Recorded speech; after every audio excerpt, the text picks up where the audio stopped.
move there, ref. That she got the ball. Yes, good afternoon, Tottenham fans, and welcome back to the Irish Hotspur with your boys, Steve and Jack, and special guests this evening, Donovan and Drew. Or sorry, this afternoon. What am I talking about? It's that dark. It looks like evening out there. But look, for some, international break was a nice reprieve. For me, the stress continued, and I'm ready for absolute more heading into today's game as the mighty Tottenham Hotspur travel to the Etihad to take on Man City and Pep Guardiola. And if there's any team in the country that has a chance heading into this game, it is Tottenham Hotspur. So I absolutely cannot wait. I'm absolutely buzzing. Good to see you all. Hopefully you're keeping well. We'll go around the panel, see how everybody is, and then we'll crack on. Jacko, how are you feeling? I'm doing okay, Dave. Looking forward to a potential miracle. We are the team that tends to perform miracles against Manchester City. As much as we are also, I think, a little bit doom and gloom after Ipswich Town, and probably, I don't know how people's confidence is for this game, but mine isn't too high. What you will say is Man City fans who are probably previewing the game right now are also quite fearful because they're desperate for a win, and they're coming up against the team that just always seems to give them a very, very good game and makes things pretty sweaty for them. So should be a fun game. I said to you, for the neutral, you'd actually imagine that this is usually one of the better games of the season, always, whether it's Man City away, Spurs at home, always a great contest. So I'm just looking forward to some football and getting ready to descend into the madness, Dave. We're about to play like every 2 to 3 days. It's going to become ridiculous. Oh, it's the festive period, baby, and I absolutely love it. My favorite time of the year. I cannot wait. Games coming in thick and fast. It's where we really get to sit back and hopefully enjoy some football, despite how frustrating this Spurs team can be with its inconsistencies. Drew, how are you? And by the way, everybody, please wish Drew a happy birthday in the chat. It is his birthday today. Drew, how are you feeling heading into today's game, lad? You know, look, it's going to be a tough one. Man City are just as hungry for points as we are. You know what, dude? I'm going to keep this one short and sweet because I could be here, still be here in 20 minutes chatting if you let me go off on one. Because as we were talking backstage, I'm slightly irritable today. I don't know which way it's going to go, mate. We'll get into it. I'm just happy to be here with you, fine gentlemen. I can't call this one. They're having a terrible time. We're having a terrible time. They've got players back. We don't. We've got a makeshift defense. No clue, dude. So yeah, we'll get into it. We'll get into it. But just before I do, just a big up to everybody in the chat. Thank you very much.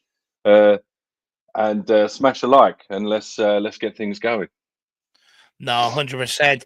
And look, we do have a lot to talk about, but we'll also find out how Donovan is. Donovan, big game today, eh? How are you feeling?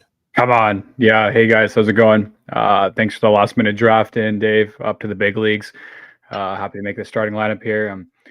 No, I took a much 2-week needed break off Spurs, and I feel energized. I feel refreshed. And so now we come into this, our Manchester City's bogey team. So I'm strangely confident. What a world of difference it would make if we won today. And yeah, I'm confident with the boys. So come on, you Spurs. Do you know what? I make a huge world of difference if we won today. All the narrative that's been around over the international break, all of a sudden that goes away again. And everyone's sitting here happy, clappy, everything else. It'd be absolutely great because that's all we want at the end of the day as Spurs fans. But look, as we like to do here, let's welcome everybody in. Let's see who's joining us. And then I actually do have a lot that I want to talk about today. I want to talk about Tottenham's frequency of injuries around. Oh, people still hear me? Yeah, your camera went, though. You became Ghost, Dave. Now you're back. It's that dodgy wire, sorry. Yeah, but we do have a lot to talk about today because, you know, the frequent injuries, I've gone back and looked, you know, yeah, we can put it down to Postecoglou and his system. But at the end of the day, it happened under Conte as well, all around this period. So I want to know why we tend to have a bigger problem than everybody else, because we do. You know, right now we're currently sitting top with the most injuries so far this season. And I'm pretty sure if you go back and look over the last couple of years, we were probably in around the same. I also want to have a talk about a report about the Dr. Tottenham article that Sky Sports put out earlier in the week. You know, we're facing Man City and all they're doing is absolutely ripping the piss out of us, you know, trying to be clever, trying to be comedic. It's an absolute joke. I absolutely hate it. And you know what? I hope the players use that as motivation today. You know, we're coming in to play the champions, Pep Guardiola side, and they're talking about Dr. Tottenham. Why not talk about us being their bogey team and all the times that we beat them? So I want to have a little discussion around Dr. Tottenham.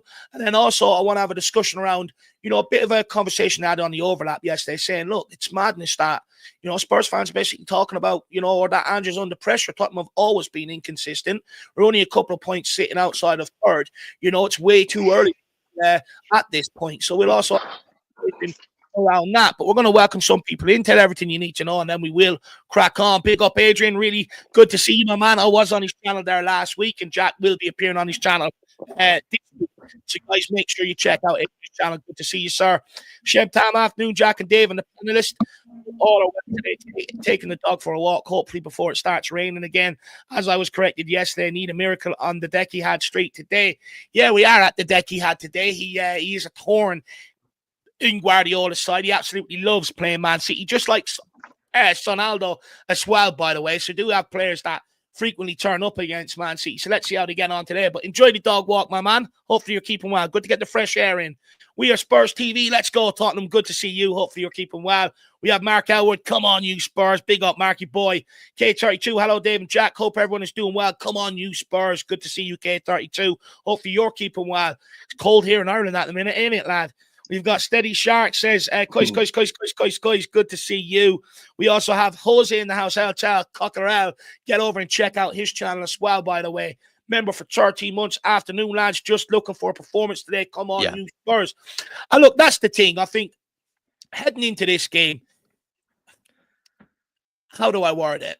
I don't think furthering the Ange out agenda is the right thing to do after this game, if we lose it. I think there's games coming up where you could have more question marks around. I just hope common sense prevails after today's game and people realize, what we're up against today. We've got bare bones in the forward line, bare bones in midfield, and bare bones back line. Right now, we are scraping a team together to a large degree.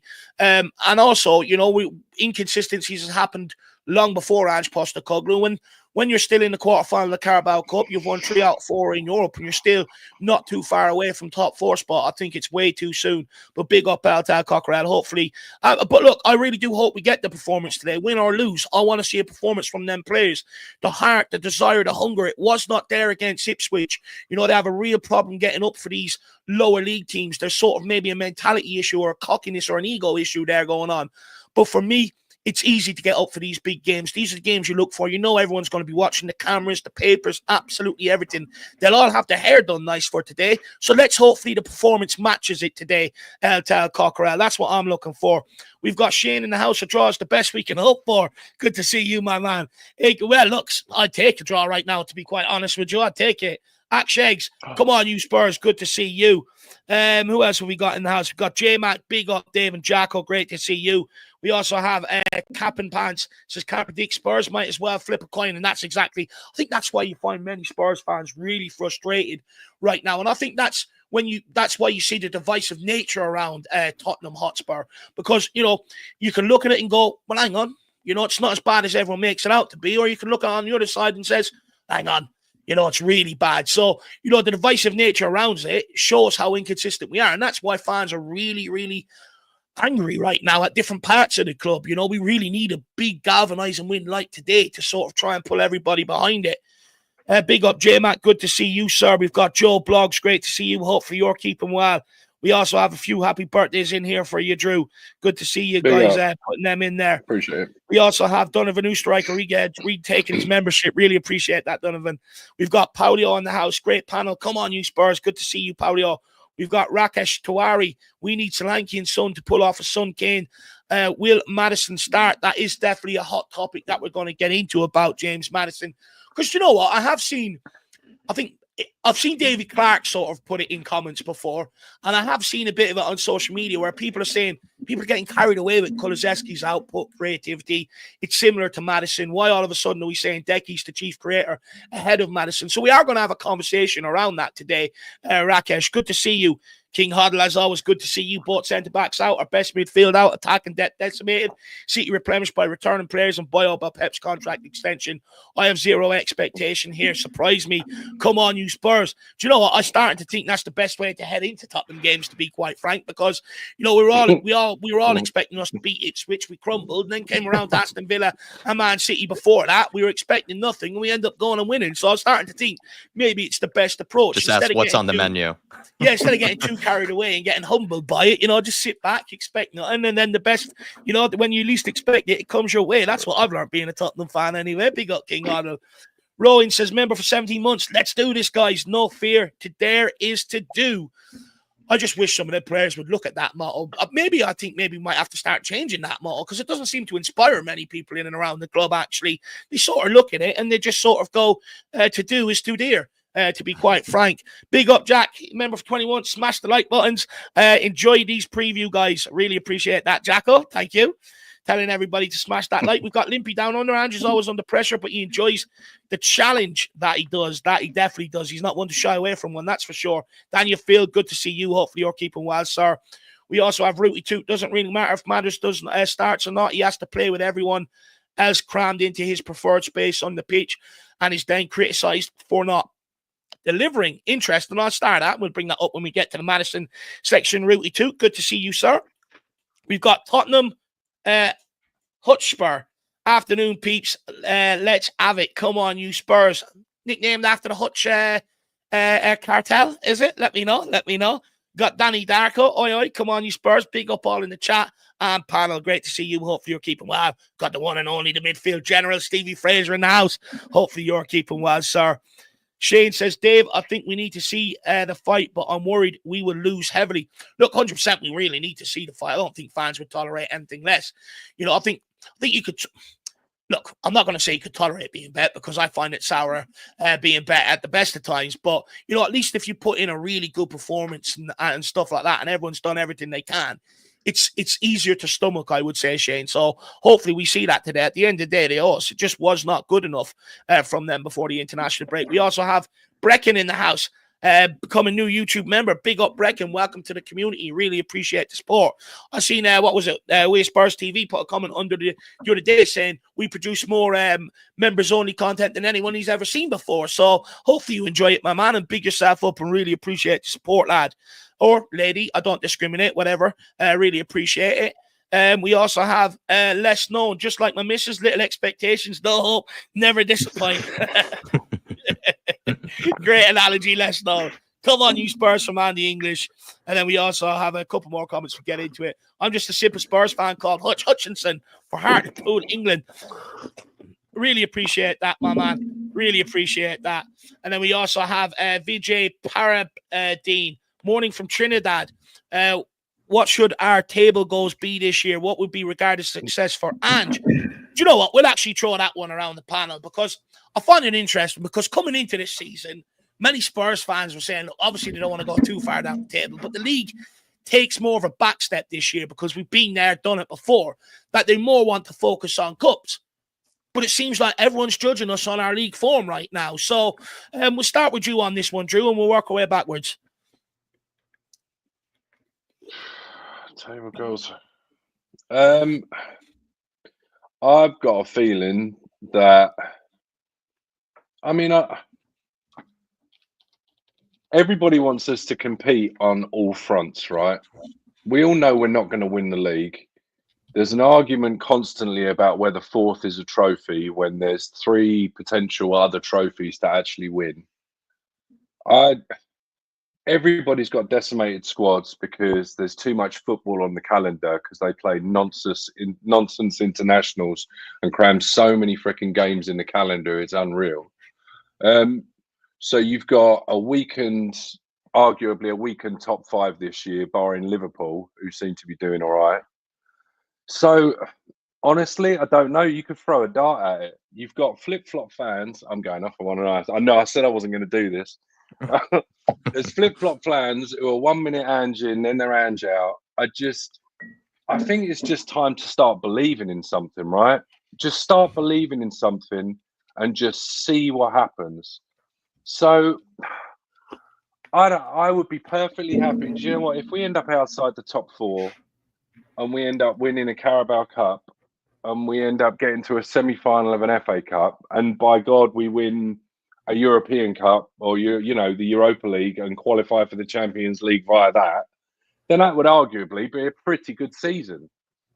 If we came 7th and won a Carabao Cup, it's still our first cup in what, God knows, 15, 13, 20 years? Somebody can tell me. So I don't. I don't know. I've been so frustrated over this international break. Like normally, I can just put it out of my system, but I'm so sick of these fucking players down in tools when it suits them. and just why? Like Tottenham seem to have this uncanny ability of buying players that you look at and you think to yourself, "Yeah, that's a good fit. That's great," and then they end up just flattering to deceive. Or we get a good player and we run him into the ground, and now we got Van der Ven on what his fourth hamstring issue. So now that's going to be playing on your mind. Like he's now a Rolls Royce playing with 3 tires most of the time, because every time he breaks speed, now we're all going, oh god, his hamstring's going to go. I can see him being the next Ledley King. Do you know what I mean? Like he's a Rolls Royce, but he can't train from Monday to Friday because he's got dodgy legs. Like what is it with this fucking club? Excuse my language. So in answer to your question, absolutely no freaking idea. Do you know what? I think many people are sort of around with that right now. Everyone can see the pain you're going through, the anger that this club causes you. It's like a real life therapy session. It's absolutely brilliant to see. Big up Peter M. Good to see you, sir. We also have DB in the house. Welcome back, sir. Good to see you. Burbtoff's halftime smirk. Good to see you on We Spurs TV. Really appreciate that as well. And big up Shane from Dublin, living in Perth. Nice. I'm in Kildare myself, lad, actually in the neighbouring county of Dublin. Where is that question gone? Oh, my camera's gone again. Stupid wire. Nope. Oh, I'm back again. I think we're going to play a game of hide-go seek along with the pre-match build-up today, guys. I do apologise on that. I'll try and get it sorted for the watch-along. Where's my comment gone again? Jack, you can remember the comment. I think here it is. What are your thoughts on this, Jack? I mean, I sort of look embarrassingly at my prediction of us finishing inside the top 4. That's my prediction. I'm always delusional before the beginning of the season.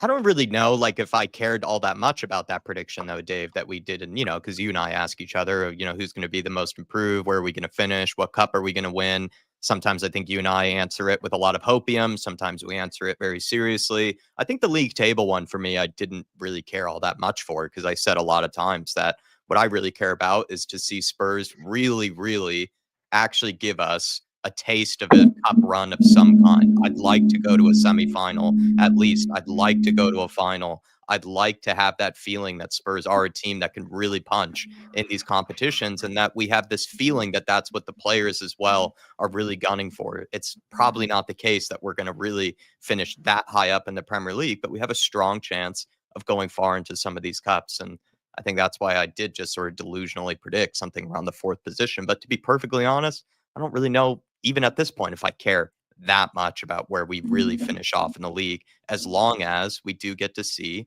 this team as well as this manager give us that taste of a cup run, which we haven't had for a long time. So that's kind of where I've been at it, Dave. Don't really actually care too much about the league table position for the most part. But then again, the Premier League is the Premier League, and we're always going to react somewhat emotionally to each and every game. But if you actually asked me in a very just sort of normal, neutral manner, is my stock heavy in the Premier League? No, not at all. Fair. Donovan, do you agree with that sentiment, or do you think we should be challenging on all 4 fronts? Or looking to it? Yeah, can you hear me, guys? You good? Yeah. Yep. Yeah, so I kind of agree there with Jack there. I'm delusional happy clapper land as well. Must be the air we breathe here in North America. But the old reality, though, there's no reason this squad can't do wonders with the quality we have. But I will go one step further and say that we do need to finish in the top 6, not only to give the fans, because we're so fickle, like 1 minute we're top of the mountain, next minute we're there in rock bottom. And so to give us kind of that leveling field of, hey, Ange ball actually works, and it's not just against farmers or plumbers, no disrespect to Carabag around these clubs, but to have some solid results on the bag where, hey, maybe we get a Sculpt today. Maybe we do get a City, maybe we do get a Chelsea next month. We go away to them or think get another draw. There has to be some kind of results that go with this project. Otherwise, it's just going to be too many highs and lows. For me, though, I think top 6 in a trophy is a must. in order, I want the Europa League first. Spurs are European pedigree. Everybody knows Tottenham Hotspur, all lily white, under the lights, full white kit. We're doing it way before Real Madrid. Like we are the club. So it's up to us to return back to those heights. And it sucks because it's been 20 years since we've really done anything kind of competitively. So I think the Europa League, having that prestigious of a cup back in our trophy cabinet, back in our brand new stadium, I think that would do levels for the fan base. I think getting that monkey off the back will kind of shed that curse. And I think that's when the success will start to come more. So top 6, though, is a must do, because you got to solidify your form. It has to be, you can't just be like a cup and 10th, because then it's you're cutting off your head to spite your nose, right? It's not gonna work. No, fair. Well, where's the guy? VJ, is it? Let us know what your thoughts are to the response of that, my man. Big yourself up, an absolute great question. Let's bring up everything everybody needs to know, the injury news today, and then we are going to crack on. Of course, we are playing at the Etihad, aka the Etihad Stadium today. 5:30 p.m. kickoff. Referee is John Brooks, aka John Crooks, the guy that disallowed a goal for us against Ipswich. He was actually in the VAR room. He's refereeing today, so hopefully he's warmed up his hamstrings. In the VAR room is Michael Salisbury. And then if you want to watch the game in UK and Ireland, of course, the big dogs are always on prime time. Sky Sports, NBC Sports in the USA and Australia for Up the Sports. Injury news: Tottenham, of course, no Van de Ven with his hamstring, Udeberg with his hamstring, Richarlison with a hamstring, Bentancur with a suspension, Romero with his foot, and Mikey Moore out with an illness. For Man City, Rodri with an ACL, Oscar Bob with a fractured leg, Kovacic with a knock, and Diaz with a calf. There's a few other players that are 50-50 heading into today's game. Pep Guardiola didn't confirm nor deny whether they'd be available. He just said they were back in training this week. So there could be more missing. There might be less missing. Let's wait and see. But that is everything that everybody needs to know. But guys, I do want to have a quick question around, Tottenham's injury crisis, because if you take your mind back to Antonio Conte, October, November, he suffered a similar sort of fate in terms of injuries, which led to a lot of inconsistent performances, which eventually led to his sack. Last year, we started off very well under Ange Postecoglou, got to October, November, got a lot of injuries, completely tailed off. You come to this October and November, we've been absolutely decimated by injuries. Jack, we'll start with you. Do you put it down to, this injury crisis that Tottenham keep going through at this period? Do you put it down to a significant number of, do you put it down to the managers managing the squad and player workloads properly? Do you put it down to them maybe pushing the players too hard? Because one common theme I have noticed is, people said Conte was too stubborn, kept on picking the same players. Same with Postecoglou. Has that got something to do with it, that we do not rotate enough? I find it hard to blame the manager that much, to be honest, because we've had a few different managers in a very close amount of time. It's not like, we've had a manager every 5 years. We've had a manager every 2 years. And it feels like we've always had a ton of injuries. And whether it's been really hard, intense training sessions that the manager enjoys, or it's really lazy, laid back kind of training sessions like Jose Mourinho and people seem to enjoy, we've always had injuries. So I'm not too sure if it really has that much to do, particularly with the managers. You could look at a couple of times when Ange probably did get it wrong. He pushed Mickey Van de Ven when he didn't need to. He could have brought in Dragishin. I remember in that Everton game, decided not to, ended up pushing him. He pushed Solanke in the beginning of the year, ended up, exacerbating an injury there. And there have been some other points where you could say maybe Ange could have looked at being a bit safer. But for the most part, I would say it doesn't feel like a coincidence that every manager has, pretty much dealt with injuries on a regular basis and has pretty much derailed their season or made it really, really difficult for them to be able to handle or balance multiple competitions at the same time around this sort of period of the year where you're just playing all the time. You can't even blink, really. It feels like you're playing that much. And so I don't know, Dave. I don't know if I can really blame the managers. I'm going to probably put on a tinfoil hat and look more towards actually the medical team and the medical staff and the sort of the recovery sessions and the intense biometrics that they look at, all that sort of, data that they have available to them. It seems like they're just getting it wrong on a regular basis, or we just happen to be the most unlucky team in the world when it comes to this on a regular basis. Maybe Lamella's shin bone is like buried beneath, the medical, team somewhere. I don't know, Dave. At this point, I can't really blame managers because it's happened under multiple managers. And for me, that kind of rules it out. Do you know what? For me, Drew, I know what Jack is saying to a large degree, but I do think there is a common theme between Conte and Postecoglou and these injury concerns that, they do continue to sort of rely on the same 11 to 13 players that they really trust.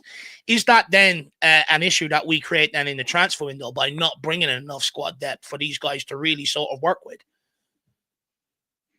Yeah, I mean, I think honestly, Dave, one thing compounds the other, right? I just touched on it earlier. The football schedule nowadays is absolutely ridiculous. You've got, I was just looking at it here, like the last game of the season, what was it, May 22nd last year? And then, no, it wasn't even that, was it? Maybe it was May 22nd or May 19th. And then July 17th, we're playing Hearts. And then we're playing QPR and Vissel Kobe halfway across the world, and Bayern Munich in Japan or wherever it bloody was. And like the reoccurring theme over the last few years has been the fact that you get these back-to-back seasons with no downtime in the middle. You've got, I mean, part of the Conte problem, I think, was the fact, I mean, we saw it in pre-season. He was running those players till they were puking on the side of the turf. Do you know what I mean? So that probably had something to do with that. But like, I mean, look at the beginning of this year. We've already had players go on 3 international breaks. So if you're a top class player and you're playing regularly for your country, you've already played what? How many games are we in with the Premier League season already? 12. Table, 12. Yeah. So 12 plus an EFL Cup or 2 rounds of an EFL Cup, 1 or 2. Plus, let's say you're doing 2 games on international duty if you're going away. So 12, 13, 14, 15, 16, 17. So we're already at 19, 20, 21 games potentially. And the season's really only just started. It's been stop-start, but it's really only just starting to gather momentum. And now we're going into a run of games where we've already got a decimated squad and we're being asked to play 3 games a week. And you've got to try and convince a player that so because you're running now on the hypothesis that we've got our 2 first team centre backs out, and there was the same situation last year. We had fullbacks playing centre back. This year, thankfully, we've got something that resembles centre backs playing the centre backs while these 2 are out. But what happens now if Dragoshin or Ben Davis goes down with an injury? Now we've got we're drafting in a kid, or we're asking somebody to play utility. So now we're on the assumption or potential hypothesis that because of this situation with the amount of games people are playing, you're now looking at potentially needing 5 centre backs, or maybe worst case scenario, if you throw suspensions in there as well, maybe even 6. So now you've got to convince 6 very good to world-class centre backs to come to your club and tell them that they're maybe going to get 25, 30 games because they're all going to have to get rotated. I mean, it's just not going to happen. So these players are going to continue to be flogged. But should they, Drew, should they complain? Should they complain about, being told that they might only get 25 to 30 games a season, considering they're complaining now about playing too much football? So they can't have it both ways, right? Well, no, I mean, it's one of those things, right? We're either going to transition into that being a thing, and it's going to go, I don't want to say it's going to go like the NFL, but, because there's 2 different teams that make a whole team. But maybe it is going to get to a point where you are going to have situations where players are only expected to play an hour. I mean, they've already upped the amount of substitutes that we can have. So maybe the game is going to evolve into a situation where you have that, and maybe it will be for the benefit of everybody, because maybe you won't have to have a team rely on certain players all the time, and then those players break down, and then you end up in a situation where potentially 12 games into a season, potentially, we might not have enough to catch up. Do you know what I mean? Because we've already shot ourselves in the foot because we're already live because we haven't done anything in the transfer window. I mean, the transfer window was barely a 5 out of 10. We barely covered our losses. Yeah, and I think Ange is putting on a brave face and just saying, yeah, you know, I got the players that I wanted. I think he got the players he wanted out of a list of players he were told that was available. Yeah. I don't think he got the players he wanted. Yeah. So I don't know. I don't know. It goes back to while we were off camera. I'm sick of this fucking club. No, 100%. I think everyone feels the same. J Mac with a comment here says, folks complain about the way Ange gets us to play is the cause of Van de Ven's injuries. If he played at Brighton, Barca, Liverpool, or Bayern, etc., he would be making similar recovery runs. Absolutely, couldn't agree more with that, J Mac. Mud FC says it's all greed. Everyone wants to make a buck at the expense of the welfare of the players. J Mac says it's not surprising that these players are coming out and saying they need a rest. The results of too many games is ending up in injuries. Rooty Toot says 3 hamstrings by match day 12. It's the way Ange makes them play, train, in my opinion. And then Kerry King says, come on, you Spurs. Great to see you on the lads. It's Tottenham, a.k.a. the cheese room last night, Dave. No, I really appreciate that. Go on, it can't just be. It can't just be the way that Ange trains them, because he doesn't train players at every other club, and every other club's got players that are breaking down as well.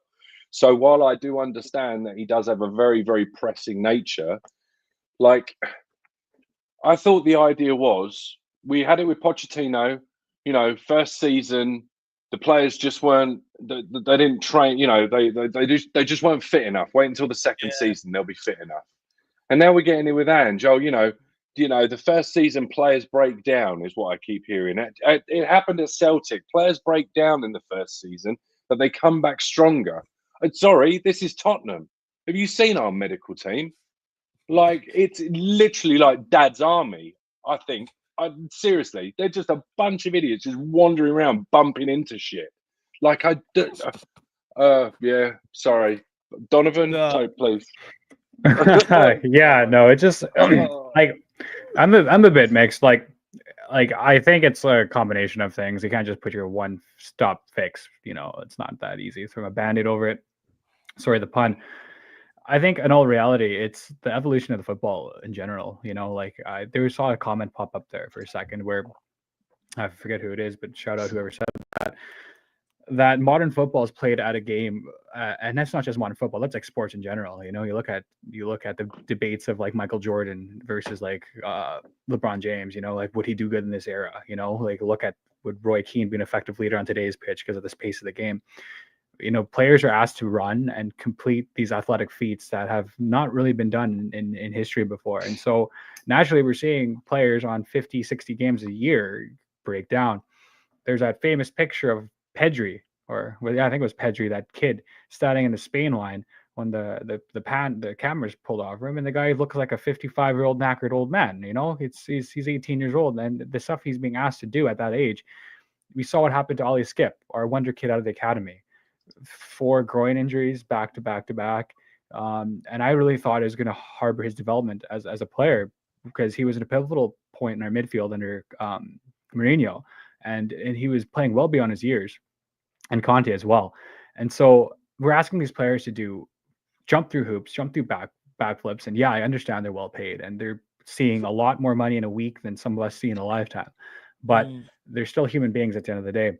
And that partnering that with the way Ange Postecoglou plays football is unreal. It's a brand new philosophy that's being integrated into the world, right? Like it's whether to see if it works or not. But it's being displayed at the highest level of the game, and that is the Premier League. And to see this constant relenting press.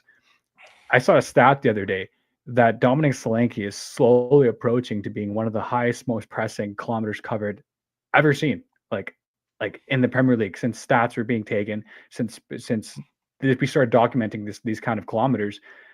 The guy's run his nuts off every single game, and he's still out there. You see Brennan Johnson pulling up with his hamstrings. You see Sonny, he's not the same player when being able to get through it. So it's that relentless schedule. It's the national teams that I don't agree with. I don't agree why we need to be calling up these players. And now we don't have an international break till March. So like Jacko said earlier, it's going to be game after game after game here. It's going to be good for the fan. But now it's up to that medical team, which we have mixed opinions on. It's up to the players and how they live their personal life. But it's just too much extra congestion. And the way we play, it's who we are, mate. And then even Ange Postecoglou in the interview come out there, Davo, and said attrition. He dropped the attrition word. Like, hey, either you stay on the train, you float above the surface. Oil separates from water. You're strong enough to play the system. You'll get through it at the end of the day, or we're gonna have to look for your replacement. And that's true enough, because there are some players, like you look at James Milner's, you look at the Pepes, people that can make it through their careers, be robust, make those hard challenges, put those kilometers in. So we're gonna separate the wheat from the chaff, but it is a combination of answers here. But yeah, I mean, it just sucks looking at this, man, because I'm looking at Moore. I'm looking at Mikey Moore here. Caught my eye right away. Young kid coming out of the academy. I'm excited again to see our prospects come through. Bentancur could be pivotal in the midfield today. Richarlison can't stay fit to for anything. Unfortunately, he pulled his hamstring crossing a ball. So there's things here that obviously we're frustrated as fans, and it goes even back to your question earlier, Davo. You're saying, like, well, why can't we compete on all four fronts? Why can't we be up there battling? Why are we so Tottenham? We would be if we had these players available. So it sucks, because it seems like with Tottenham nowadays, it's one step forward, two back. But it's another day, man. What can you do? Do you know what? When it comes to the injuries, I see a lot of people, attributing it to the way we play, the high line, the large recovery runs they're asked to make up and down the pitch and stuff. But I think this is where I think Postecoglou is becoming a scapegoat for all of Tottenham's problems, and this is what I don't like. And the reason why I say that is, how do you explain the injuries he got under Conte, who sat back? Didn't ask his players to run anywhere near as much. How do you explain the similar level of injuries we had then? That's why I don't think, it's down to the system. And that's where I do think Postecoglou is becoming a scapegoat, in terms of that. Other teams that played that way, Liverpool, no one used the way Klopp used to play for years as an excuse for their injuries and stuff like that. I just do not like it. And I think, for me, I do think it comes down to look, not only are we playing a lot more games than what we did last year. We went out in the first round of the Cup last year, Carabao Cup. We had no European football. We often spent 2 weeks without a game. We were playing a couple of games every week now. When players play more, you're going to be more susceptible to injuries and stuff like that, just in general. But also the amount of games they're asked to play now. When I was growing up, they used to have at least a solid month, 2 months off, unless it was a World Cup or a European Championship year. After that, they used to have good summers. Now, they're lucky to get 2-3 weeks almost. It's absolutely insane what's going on. But I definitely don't think you can put it down to the way Ange plays, because then if you are, I want someone to explain to me then how Conte still accumulated the same injuries, playing a lesser brand of football, not as intense, not as press-worthy, not asking them to make as much runs and stuff like that. But guys, I do want to move the conversation out now that I have swung it towards Ange Postecoglou, and because the overlap were having a conversation on the podcast this week, Gary Neville, Ian Wright, Jill Scott, who was there, Paul Scholes, and my favourite, Roy Keane. And they're all saying that it's, the pressure on Ange Postecoglou is absolute madness. Tottenham have always been inconsistent. Why are they making an Ange Postecoglou problem? He conceded that, yes, Ange maybe needs to adapt here and there. That's silly of him. But, sacking him and bringing someone else in won't actually make a difference. You're still going to see the same inconsistent Tottenham. So I'm going to start with you on this one, Donovan. We'll keep with you, my man. So the defeat to Ipswich before the international break has left many Spurs fans frustrated. Postecoglou has come under intensifying pressure with doubts expressed about his ability to manage the team, with Ange out calls growing even louder. And look, let's be brutally honest, whether we agree with it or not, another loss will raise more doubts about his tenure. It's just the nature of football and us Spurs fans. But Spurs currently sit 10th in the Premier League, just 3 points behind Chelsea in third. Had we secured a win against Ipswich, let's be brutally honest, we would be, having a total different narrative around Postecoglou. It would be completely different. So are the Ange out calls justified at this stage, or are fans reacting too quickly to setbacks, Donovan? Because we don't like setbacks as Tottenham fans at all. And I can understand it. We're not successful. But, we all sort of agree when Postecoglou came here, we sort of, we needed to give him a bit of time. We understood it was going to be a project. There was going to be trial and error along the way. So are we too quick to react to setbacks? Yeah, 100%. It's an easy open door shut case in my opinion. It's a project. We look at countless examples over the last 5 to 10 years of clubs that needed multiple years, multiple transfer windows to go forward. And this is what I was going on about a couple of weeks ago. And about a month ago, Jack and I were sitting down having a conversation saying, hey, this Ipswich game coming up is going to be the game that's going to be the most pivotal game in this run. And I was excluding the Liverpool game coming up. I was excluding the Manchester United Cup game and this Manchester City game, because we already did the business on them in the Cup, that these are the games that historically Tottenham have struggled in. And Dr. Tottenham have turned up. We've opened a doctor's office. We've turned on the open light and say, come on, open up. We're gonna see what's going on here. And we give away points. We throw away opportunities, and it seems like it's so ingrained in our DNA that you just want to bash your head off a wall and you don't understand what's going on. So I understand why we're so impatient. Like, it's never going to be an easy, quick fix. But unfortunately, it's the most preacher bullshit you want to hear. You have to go through this hard time to get the good, and it makes the good that much better. Lads, we've been waiting for so long, man. I'll break down and cry once we see the trophy lifted up and we see Sonny's armpits, Yeah, he broke down at the Tiger Cup. You see how much it means to them, right? So, yeah, right? So, God damn it. That, you never seen that. Yeah. So, like, we're so starved for success that a little bit of ripples is going to look like an absolute earthquake. And it's embarrassing to walk back into the league now with egg all over our face, and it was embarrassing for you lot. Like, thank you so much for the effort you guys did this last couple of weeks, because I went and tuned out and I started working out hard. I started doing other things, and I just turned my Tottenham hat off for the people that live and breathe and have to live in it every single day, put their chest out and still wear the badge, like, hey, so this club needs to repay us. It needs to repay its fans, but at the same time, patience has to be learned, because, you can see that the football works. You can see that Ange Postecoglou's got a vision. Sacking and firing and dicing and chopping managers is not the answer here. You need to look higher than that. I'm not going to turn this into a political debate of Daniel Levy, what he's done for the club and what he doesn't do for the club. But one trophy and an ownership that wasn't even mentioned in his greatest compliments isn't enough. There's a lot of common factors here under all these managers. That's all I'm going to say about that. But patience needs to be happened, because you said just now, Dave, what did you say? 3 points off third, right? I would be okay with 9 points off third. Like, to the level of Premier League nowadays is so intense. You see what Villa did.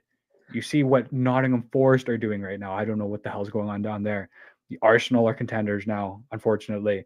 Manchester United are going to be there or thereabouts just based off the name Manchester United. There's City, there's Chelsea, there's a Newcastle now that have been properly backed and rebuilt. So there's 7 clubs already, and that's not even including Tottenham. So traditionally, Tottenham have been the best of the rest, top 6 team, to return to our roots, to get that silver monkey off our back. These are the steps you have to take forward as a club. It sucks. You have to take a loss like Ipswich on the chin. You just got to keep pushing forward. That Ange train is up the station, man. And you jump off now or you just support the club, because, I'm not going to be sitting here for another month after the transfer window ends, and then we're debating about Graham Potter or Gareth Southgate coming in, because that's the reality. That's a grim reality ahead of us. We toss another project out, and then Ange goes somewhere else and find success. We saw what happened with Unai Emery after he left Arsenal. So how could this be any different? I know we're comparing apples and oranges, but sometimes you don't know what you have till it's gone. You have to be patient. You have to back this manager, and you just gotta take it on the chin, man. As much as it sucks. Look, don't get me wrong. Like you said, and I think it's very important when we're having these conversations that you have to understand, where the impatience comes from, where the frustration comes from, because of the lack of success. For a lot of my lifetime, we've been up in and around there. We just still sitting there, trying to find a way to navigate our way through them top clubs just to be able to become the pinnacle. And we're sort of stuck in this cycle. But we are at the point where, fans almost blame the manager for absolutely everything that's going on, the injury crisis, the transfer windows, etc., tactics, this doesn't work, that doesn't work, and everything else. And I do think it's coming to the point where our impatience with managers, quite frankly, I sort of fail to understand it. We all know the problem with the ownership. We all know they're looking to save a buck where they can, rather than back these managers, to go and be fully successful. Yet we hop onto the manager every single time when they're in. Then when they go, the focus shifts to the ownership. New guy comes in. All of a sudden, we go to him. He takes all the same problems that we had on grievances from every other manager. He's gone out the door, and we're just stuck in this perpetual cycle. I just think right now where we're at, we do need to give a manager time to sort these inconsistencies out. You know, when I look at this situation, can they easily be sorted? Yes. If Postecoglou is willing to adapt a little, I know he said he hasn't, but I think at some point he is going to have to sit there and recognize there is something I'm going to have to change here slightly to get the best out of what I've got currently. But then also the club need to help rectify what they didn't do in the summer and go and try and do stuff in January to really help them out, like an established number 6, as good as Bentancur and Basuma can't be. They're not a natural number 6 with a defensive-minded brain that, you know, screens the back four and stuff like that. You need that guy. You know, I think that would be a massive difference. Like, people talk about this being sort of suicide football, you know, they constantly point out the fullbacks. But when Pochettino was here, he played Walker and Rose very, very high up the pitch. The difference is he has Wanyama who sat in sometimes just in front of the centre-backs or between the centre-backs, which then allowed them to get out and stop the play out wide if anything did come down that way, or he screened in front of them, which gave them a lot of protection. We're missing that in this squad. And I think if we had that, would we be so susceptible to these counterattacks and all that? I don't think we would. And I do think when I look at the problems, they are solvable if both parties are willing to come together to work on it. But that's conversations they have to have internally. Big up Faz Radfar, 4-1 Spurs. Don't panic, 4-1 Spurs guaranteed. Big up, lads. I really appreciate that, Fazzy. Good to see you in the building, my man. Hopefully you are keeping well, sir. Look, I'd love a 4-1 win today. Sadly, I don't see it, but I'll definitely snap your hand off for it now. Good to see you in the house. Derek Hutchison, good to see you there, boy. Your thoughts on Harry Winks signing rumours, guys? Yeah, just quickly, I don't think there's any truth to it. I think journalists got lazy over the international break. You know, what can I do? I'll pick Winks at Leicester. Obvious Tottenham lead midfielders with Bentancur's situation coming up on the horizon. Let's throw a link out there. And to be quite frank, they all do it because they know that we're just going to click on it because we're always in turmoil. We're always looking for the next article to direct us, to guide us, you know, and stuff like that. So they all do it. It's an absolute travesty there, boy. But good to see you, my man. Hopefully you're keeping well. We also got David Granola in the house. I do like a bit of granola, and David Granola was one of my favourite players growing up. So big up. DJ AK as well. Great to see you, sir. Hopefully you're keeping well. I'll keep getting through the comments, but I want to keep progressing this conversation. Drew, there's no doubt that Spurs have been inconsistent, but with only 3 points coming into this weekend, separating 11th from 3rd, many other teams are also struggling with inconsistency this season. So is the criticism of Ange Postecoglou's tactics and team management justified, or is it an overreaction considering the league's tight standings? Because if we're inconsistent, what does that make everyone else around us then? And there doesn't seem to be the same narrative or pressure on some of these guys.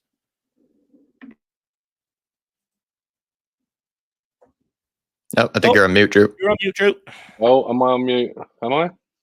Yeah. Now you're back. Oh, there we go. The host. Here we go. Sorry. Do you know what? I think it's a little bit of this and a little bit of that. I'm genuinely beginning to think, as a fan base, we're all actually just a little bit delusional. Because as a team, we've never been prolific when it comes to winning trophies.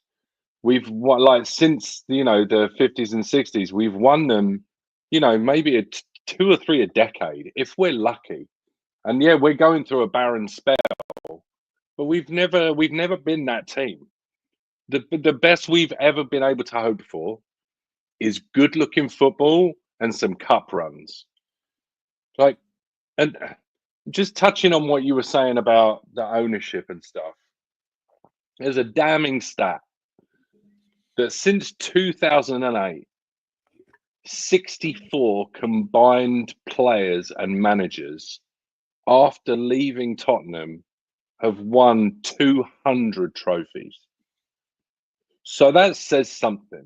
That's pretty damning, and that includes 3 managers so that we wrote off. People, but they don't deliver at Tottenham, is what you're telling me. Yeah. Well, even I mean there's that, or the club go chasing success, but then don't want to put their money where their mouth is.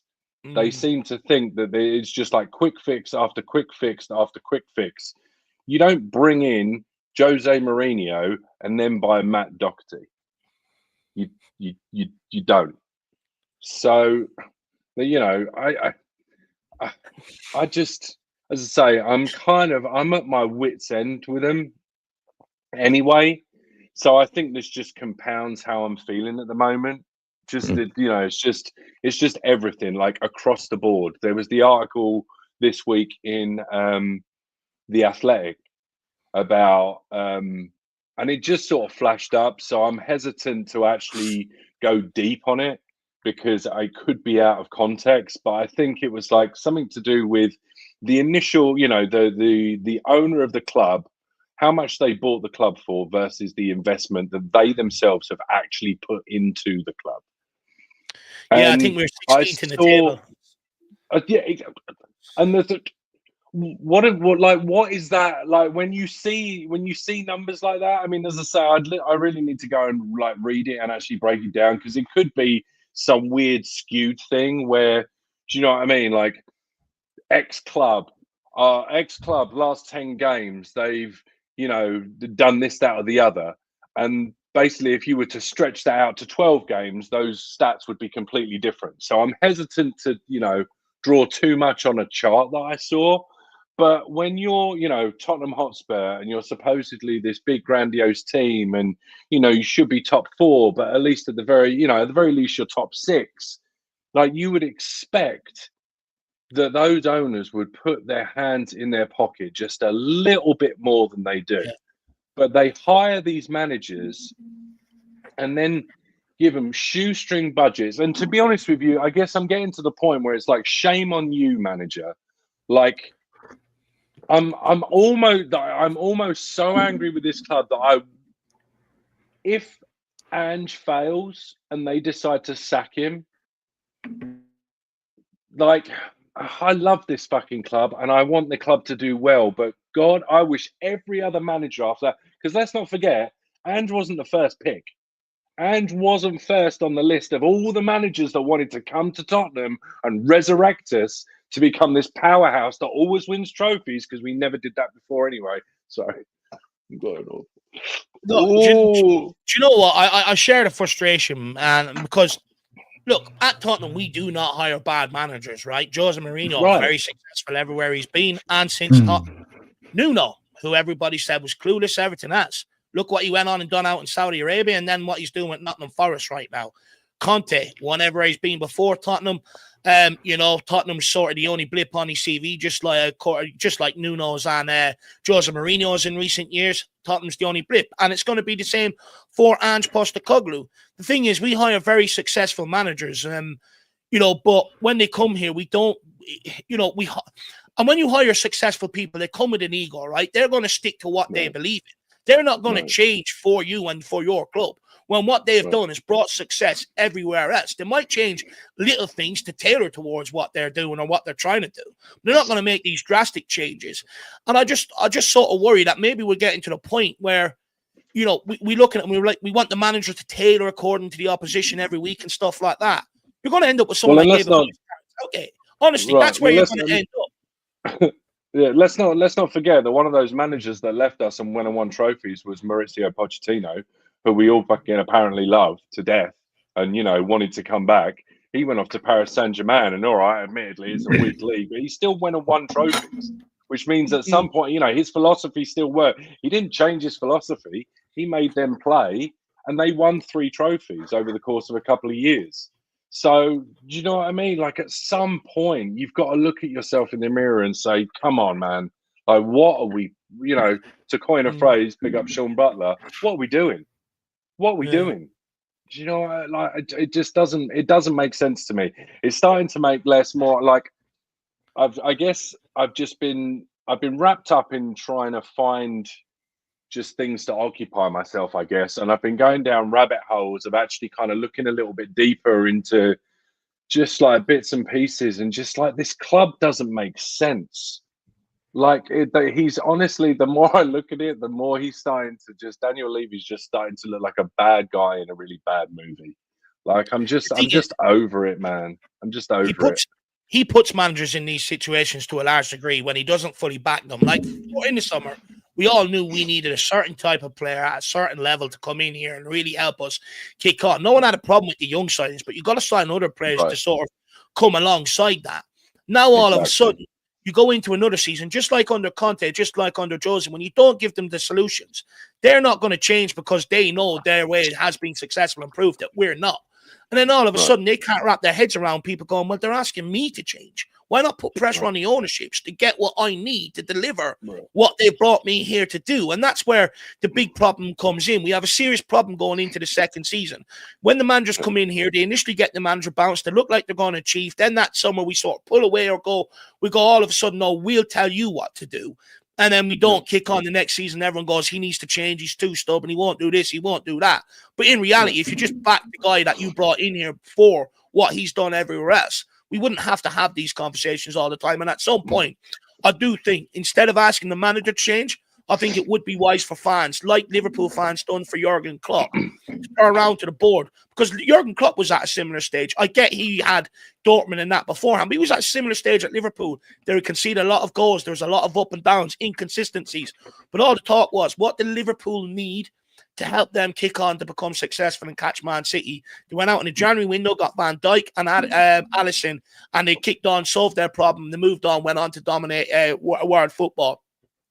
That's the conversations we need to start having around Tottenham. We need to start protecting these managers more, considering we know that we've got a problem with the ownership and that they are looking to save a buck at every opportunity. We should be protecting these managers more, in my opinion, and actually putting more stuff to the ownership and saying, this is what he needs to make him successful.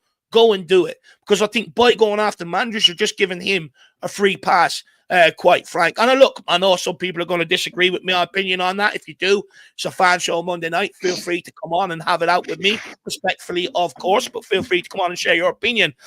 Jack, on to you, though, and this is the final sort of question maybe we'll have around this. And I want to move on to an article that Sky Sports put out this week. Really pissed me off. But Jack, Spurs are scoring more goals and conceding fewer shots per 90 compared to the 23-24 season. Yet the results haven't matched these improvements. Now, Postecoglou came out in his pre-match press conference, and he believes the team is better than the results suggest, stating, we're definitely a better side than some of our results show. You want to improve your standing within the game, and our results certainly haven't reflected that. I'm still bullish about our progress as a team. We just need to push on and achieve that consistency. So, Jack, do you think these stats indicate future success, or are they just a false positive hiding deeper issues? Because I did see someone say underneath the comment, which I found funny, actually, Jack, you might appreciate this. He said, it's like failing an exam, but saying I had nice handwriting. I don't know if that's a great metaphor, but I'm not sure if it's that far. I think we have shown a lot of signs of improvement. That being said, like, it was from a pretty low sort of bar, let's say. I think we were very defensively vulnerable last season and still are to a degree, but I think I have seen lots of signs of improvement. I don't think we concede as many dangerous chances on a regular, consistent basis like we did last year. I also look even from set pieces, like I think we could still make improvements, but I think we have improved quite dramatically, this season. And I look in other areas that, for the most part, I feel like Ange has shown that if you give him enough time, he will eventually work things out. I think he has brought, of course, that style of play that allows us to play the way we want to, which is dominating teams in their half, bringing the game to the opposition in almost every single match, no matter who it is, if it's Man City, Man United, or for it's Ipswich. We expect to really, take the game to them, control possession, create chances on a regular basis. So for me, I think there was always going to come that learning period and grieving period where if you switch to that style of play from a very defensive one,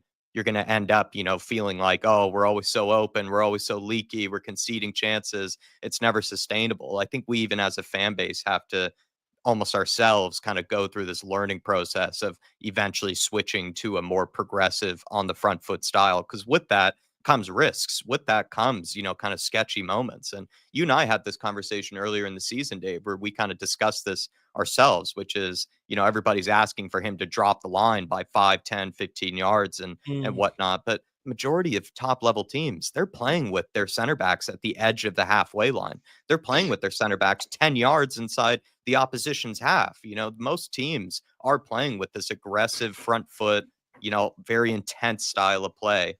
And I don't know, I just think Ange has shown that he can deliver that style, which I think is majority of the better teams do employ. And then I think he has shown that he can improve in other areas. I think he has improved the team defensively. I look at the goals we've conceded. I think the majority of them haven't really been that down to the system. Like it was just an easy, pick to unlock, ball over the top, or, big diagonal switch of play, something like that we're getting caught out with. Most of the time, it just looks like individual errors.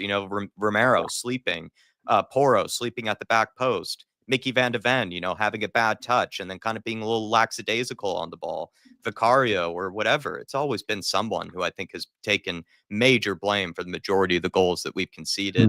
And I don't even think they're that much down to the system. So for me, Dave, I think Ange has made a lot of improvements. Some of them maybe have taken longer than others, but I think that's just how it always is, with a manager. Some will happen sooner than later.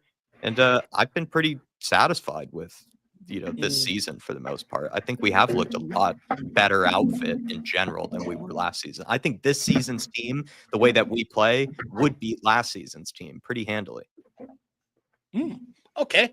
People, let me know your thoughts. More sustainable. We look more controlled. We do look more dangerous, even, I say, on the front foot. It's just, technically it was this season, we've just not gotten the results that, we probably deserve. But I don't think we've been nearly as leaky, as nearly as shaky, as nearly as rocky as we were last year. Last year, we were very capable of beating a team 3-0, but also losing 3-0. I wouldn't say that's the case this year. And you know what? On that 10-game run, even at the start of the season, we conceded a lot of shots on our goal. If people actually take yourselves back and remember, even go back, look at the stats, we did concede a lot of shots on our goal. Maybe we're riding our luck a little bit, but I do agree with you in that respect, Jack. I think Dominic Solanke coming in here has improved us going forward. And defensively, we've tightened up, yes. But I would argue we do need to find a solution to tighten up a lot more, especially if we want to start putting, 3 points consistently on the board. But I also question, we have like the best goal difference in the league, so that's the other. No, 100%. But we have improved, Yeah, to a certain degree. Look, I don't think we've made the drastic improvements or massive improvements that many people wanted us to take. But when you only sign one player to come in and directly impact the first team from last season, what are we expecting? Let's be brutally honest. What are we expecting when you only sign one player to come in and impact that team from last year? We've only signed a striker. A striker was never going to be enough on its own to really propel us. We all know we needed more options available than that. But, I'd also argue, and look, I don't think Daniel Levy's anywhere near that point. I don't want to get rid of Postecoglou yet at all either. If we were to bring in a more pragmatic manager, and this is the question that no one is really asked or answering, would they get the same out of this forward line that Postecoglou is getting out of? And I don't think they would. I think, yes, you would tighten up definitely at the back because you got more bodies protecting that back four. But right now, I think the reason what's contributing to our stats is because of the style of football we play. We're putting these players in multiple opportunities in the final third. If we go and get someone in, that plays a bit more pragmatic, you're not going to get Johnson, Son, and Solanke in that final third as much, which means then you're not scoring as many goals. And we all know we're bang average. The reason why we're top of the scoring charts right now is because the amount of times we're in there. On the law of averages, eventually you're going to start scoring goals. But once that decreases, then you really are relying on quality players. That's why Conte and Jose, to a large degree, could get away with what they're doing because they had Son and Kane to bail them out. We don't have that sort of partnership up front anymore. So I question, if we were to go more pragmatic, would we then be sitting there and really, I think the forward line would really be exposed when people look right along it. Like, not sure we have the quality to be able to do this. But look, let's keep the conversation moving because I do want to bring up a conversation, I do want to bring up a conversation around this article that Sky Sports put out. But just quickly, there is 290 people in-house. Really appreciate everybody tuning in. Big up, Kenneth. Just seeing you come in there as well. Hopefully you're keeping well. Kenneth, Tottenham Hotspur. Please smash that like button if you are enjoying this conversation. Also, if you are enjoying the conversation, there's multiple ways you can get involved. Get your questions in the chat. Get your opinions in the chat. We'll do our best to keep bringing them up as we go along. If you do enjoy the conversation, you want to help support while also adding to the conversation, feel free to throw in a super chat with your thoughts, your feelings. We'll throw it around the panel. We'll honor your hard-earned money, and we'll have a good discussion on it. Or grab yourself or gift out memberships to other people if that's what you want to do. But guys, I do want to move into this because this really bugged me, and it was actually Savva that brought it to my attention during the week, but this really, really bugged me. It's a Sky Sports article, and the heading is, have you heard of Dr. Tottenham? Will it be a cure for Pep Guardiola's Man City? Now, I'm sorry, I don't know if other people take offense to this article, but I do as a Spurs fan. The fact that we're going in to play the champions who's won the last 4 Premier Leagues on the trot, they're well known for being able to put together an 18-19 run of winning streak together to be able to go and win that league title despite the thing that they're in.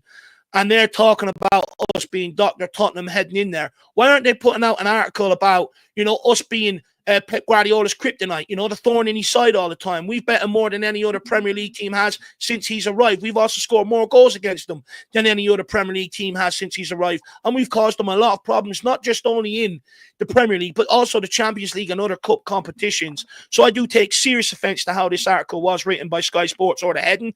I think whoever it is has gone away from journalists. I think he's trying to be a comedian, head down to the comedy club. I would suggest there. I do not like it. And if I'm Tottenham and I'm that dressing room and Ange Postecoglou, I'm pinning that up in the dressing room today. And I'm using that as motivation to go out there. I think it's just pure disrespect. It's just the media, again, taking another dig at Tottenham. It's all the time. It's absolutely incessant, and I'm absolutely fed up with it. So it really, really does bug me. And I know some people say, go on, Dave, you're making something out of nothing. But it really, really does, really does annoy me. So, Jack, I suppose we'll start with you. The simple question. We'll answer Sky Sports' question, actually. Thank you for the contribution. Will Dr. Tottenham show up today, Jack? And then I'm going to have more serious conversations on the back of it. I agree with you. It should be called Mr. Kryptonite instead. If it really were Dr. Tottenham, actually, it does go both ways, though, like Dr. Tottenham. I know we always use it in that negative sense, but we could also kind of flip the meaning and also look at it in the sense that, when Spurs, in a very Spurs, like Dr. Tottenham, I sort of associate with being Spursy. I think they're kind of like one and the same to a degree. Like, I think, or at least they're kind of similar to each other. And so it would be very Spursy to lose to Ipswich Town, but then all of a sudden beat Man City. And that's where kind of my Spurs mind kind of rests right now, is just, it seems like Spurs are always this basket case club and oftentimes can, perform miracles against Man City when you least expect it, when you pretty much go into it with no hope, no expectation whatsoever. That's when Spurs tend to thrive. And we've said that before, right? No pressure, no, kind of free hit. Spurs are great at the free hit, every now and again. We're just not so good at the ones that we do expect to actually win, the ones that we should actually win if we are to take ourselves seriously at all. So I don't know, Dave, I think it should be called Mr. Kryptonite, or the Dr. Tottenham should be kind of flipped into like more of a double meaning there in that title. And the only thing I can add to it really is just, I feel like nowadays, like everything is so, we're a part of the game, Dave, and let's be honest. And so we see it ourselves. Everything is a bit like kind of clickbaity, jumpy, like kind of just like they want to piss you off, like in an article. They want to grab your eyes. They want to grab your attention. And then they did it.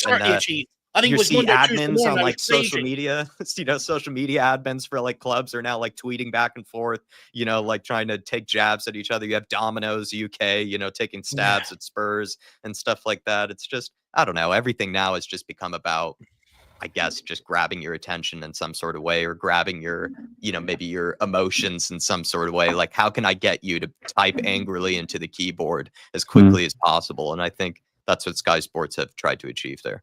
Well, they certainly achieved it with me, because I think it was like 9, 10 a.m. and I was absolutely angry for the day. So they certainly achieved that. But I'm absolutely sick of it. I'm sick of people clowning on Tottenham. Look, we don't help ourselves, right? Let's be honest. The lost to Ipswich is the reason why this, like Shawnee says, this article is titled the way it is. When we do the rebranding, you got other, clubs trying to, or not even clubs, businesses hopping on it, taking the piss out of us. I'm absolutely fed up with it. And I'm sorry, we all know we've got people inside the club that when they put this stuff out, it's tone deaf. They don't read the room. They're going to embarrass us on occasions. And look, there's nothing we can do about it. They're just going to keep doing it, regardless of what our thoughts or our outrage is by some of this stuff. But the reality is the players can do something about it by earning that respect on the pitch, by winning on the football pitch, and putting some respect on Tottenham Hotspur's name that way. And I really hope that now they realise this and they can stand up to stuff like this, change the narrative around, because they're the only ones that can change that narrative for us fans. They're the only ones out there. And I'm absolutely fed up with it. But we'll carry on this conversation. Drew, how do Spurs break free of the Dr. Tottenham stigma then? Because I do believe that the narrative puts additional psychological pressure on the players, and it does affect their performance in games at time. I do believe that. Yeah, I don't know, mate. I think maybe there's something in the kryptonite thing, given that Daniel Levy looks a lot like Lex Luthor, or some sort of carnation of him. You know what I mean, with the bald head and stuff. But I don't know, because it's Tottenham, innit? And I'm sorry, chat. Like, I don't mean to be all miserable. And that's my birthday. Thank you very much for the love. Smash a like. It always seems to be us, doesn't it? It always seems like I don't know any other. I mean, as I say, I don't really spend much time paying attention to many other clubs. But is there I don't hear any other Doctor anybody else's. I don't hear any other Spursies. Do you know what I mean? It's always us. And like you say, like the ownership's so out of touch with everything, they decide to drop a rebrand when, it's the last thing on anybody's fucking minds. Like, nobody gives a toss, really. I mean, although, I do quite like the stylized badge for what it's worth. I mean, it's quite nice. But, somebody mentioned, or it was brought up that, the only thing they've done is obviously remove the Tottenham Hotspur, which again goes with the narrative that it's getting further and further away from a football club. And while I've defended, I've tried my best to defend Tottenham, the company, because I understand that you need to produce money from somewhere because it doesn't grow on trees, right? So, there are a lot of people that would like, they would have liked White Hart Lane. Nobody asked for the fancy new stadium, or a lot of people didn't ask for the fancy new stadium. But there are a lot of people that would be happy for that stadium to sit there empty, 78, 88% of the year. They want their home games, and then they don't want anything else to happen, because football's this sacred thing. And I used to go with my granddad. All right, well, sorry, but it's 2024, and now shit's a business. So you've got to raise money somehow, some way. And if you didn't have all these people putting in money, then tickets would be astronomically higher than they already are. So, I mean, I don't know, man. It's just typically bloody Tottenham. As I say, I'm just kind of over all of it, man. We shoot ourselves in the foot over and over again, and then wonder why we're fucking limping. Happy birthday. I think you're on mute there, Dave. I was gonna make that joke 1,000 times, today. Just happy birthday, by the way, Drew. After every time you've spoken. No, but I'd also be a rich man if for how many times you said you've been over it. I mean, the problem, like, we've shot, like, to Dave's point earlier on, nobody had a problem with us bringing in the kids. Nobody had a problem with Archie Gray. Nobody had a problem with Lucas Bergwall, even though we all called out he's from Sweden and he's going to take time. We're 2 bodies, 3 bodies shy. Do you know what I mean? We really could do with somebody else that could play across the front.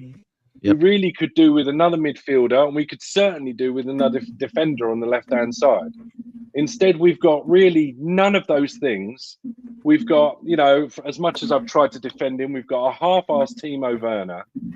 We've got a European Cup team, or a Europa League team that's got 2 defenders and no 2 goalkeepers on the bench and no Jed Spence, because we shot ourselves in the foot because we've got no homegrown, locally trained fucking players, and we need to put 2 fucking goalkeepers on the bench. Like, what are we doing? Like, I should just drop all of the things that I expect from Tottenham Hotspur being a big club. And I don't know, man. Maybe I go and support fucking Walsall or something. Like, what is the fucking point? I'm getting my heart broken over here. week in, week out. Yeah. Oh, look, And I we all... don't think I've ever been like this, man. Like, I'm usually pretty level-headed. I'm usually trying to see the silver lining. I'm usually trying to see the optimistic, and I'm just at my fucking wit's end. Look, the Ipswich game has done that to everybody. You know, it's nowhere near acceptable. Just when the opportunity is there to kick on, we absolutely crumble. So I feel the absolute pain, my man. You know, NAP says, just wondering when the windy weather we're having today will be blamed on the hierarchy with Spurs. Look, I'm not one of them. I don't put everything on them. I understand, you know, that the other avenues to make money, you know, is needed for the club and stuff like that. But like, you know, the reality is I do have questions around, does all that money go into supplying the team with the best players that it can, you know?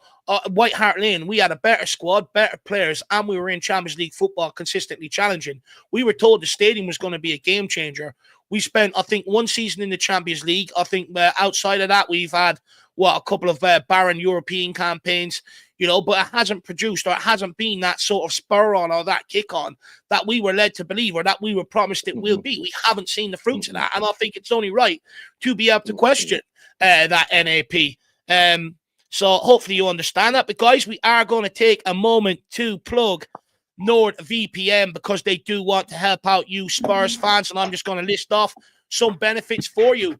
If you do ever want to watch sporting events, TV shows, films which are not available in your region by switching your virtual location to a country which is showing the event, you can do that through NordVPN. It also protects your private data like bank details, passwords, and online identity. NordVPN can also switch your virtual location, allowing you to save money by purchasing flights, hotels, and subscriptions from other countries at cheaper prices. We're in it for the football, and there's plenty worldwide that you can get your hands on to save yourself a buck, which I think is absolutely important in times like this of high inflation and stuff like that. Everyone's looking to save money. Also protects your data whilst you are traveling and using public Wi-Fi. NordVPN protects you wherever you are in the world. Also, NordVPN's threat protection feature protects you from viruses, malicious malware, and phishing sites, which is absolutely good. No one likes that. Fastest VPN in the world as well. No buffering or lagging while streaming, and stops your ISP bandwidth throttling, which I think is the biggest one for me. That's the feature that I absolutely love. You know, when I've been streaming before, especially the wrong sort of streams, it freezes when it's there's action at either end of the pitch, but when it's in the middle, I can watch it all game long. Since I've got my NordVPN, that takes it completely away, so thank you for that, NordVPN. Also, premium cybersecurity for the price of a cup of coffee per month, which what more do you want? You know, security is absolutely priceless in my opinion. So if you are traveling, you do want to be able to switch back to your location to be able to watch your subscriptions, you can do that while in the safe hands of NordVPN.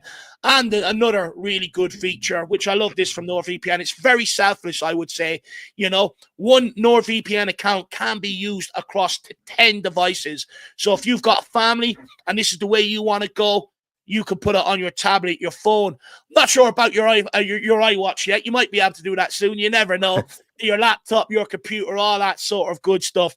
And basically, NordVPN just keeps you in tune with the world, wherever you may be in the world. And I think that's the best thing about it. So if you do want to, if what I have said does sound good, does sound promising, and some people are calling me Santa, bringing you Christmas early, saving you money, make sure you click on the website, nordvpn.com. The link is in the description below, but also pinned in the chat as well, guys. So we've done all the work for you. All you got to do is click on it and just get the best one from you. Jack, anything you want to add? Dave, you covered so much of it. All I would say is you basically do need a VPN, everybody, at some point. Whether it comes to cybersecurity, I just found that out actually this year, that you do kind of want to, have a VPN in case you are onto those public Wi-Fis, whether you're on the train, at the library, going to the bank, any place actually. Most part, sadly, not safe. You got passwords that get leaked. Nowadays, I'm getting all these kind of notifications of various sort of leakages of information and things like that. And apparently the VPN does cover that sort of stuff. So I would say that's an absolute must. And then also, if you're a football nerd like myself and you're just trying to get as much access to as crazy football games as possible, whether you're trying to watch Everton versus West Ham or watch a Sean Dyche derby between, himself and an ugly game, on the far reaches of Europe or whatever, I'm that guy that needs to be able to access it. So you can hop on a VPN, get yourself a cheaper streaming service and be able to watch any football game you please. And also, last thing is, technically not every person is able to watch Spurs, with their TV package. They have to go to a dodgy website or something like that. They have to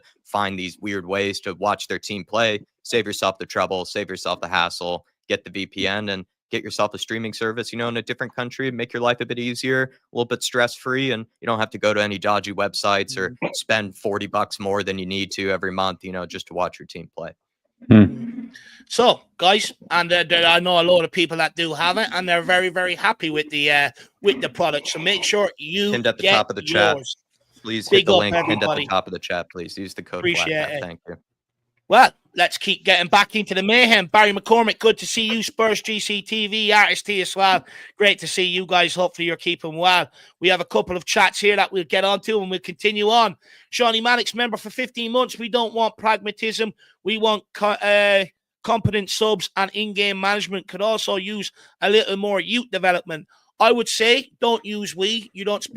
We don't speak for everybody. That's your opinion, Shawnee. Who wants to take that one, guys? Do you agree with him here? Do you disagree with him here?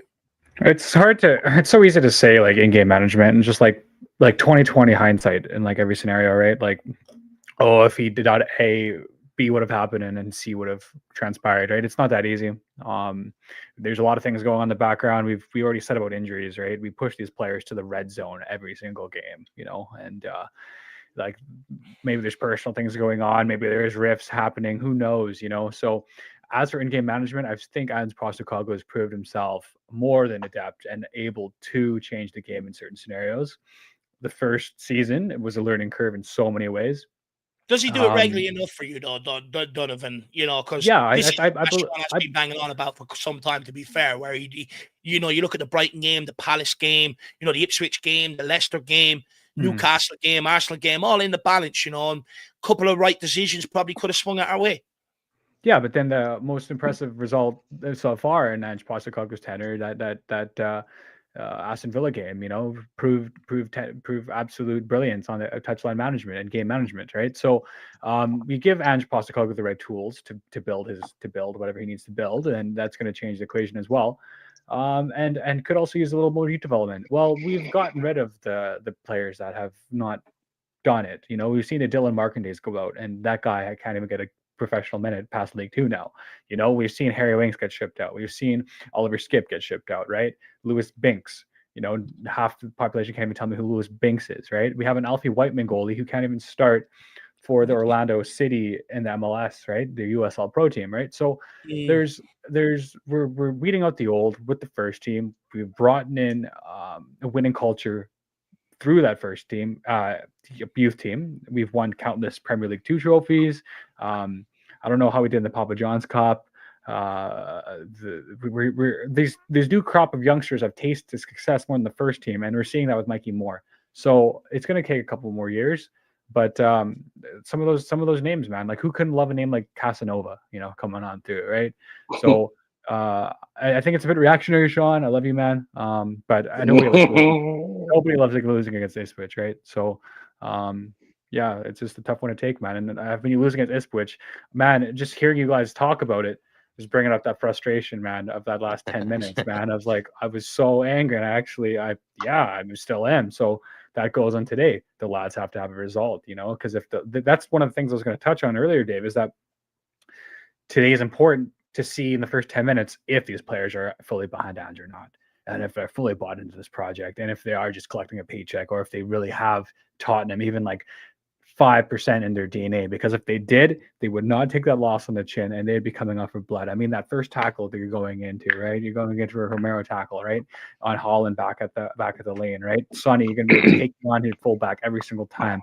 Brennan Johnson, we're looking for a certain level of performance. We get beat, but we want that fight, and we want that react, because I will not accept losing with no effort. You can go in and the opponent's better than you.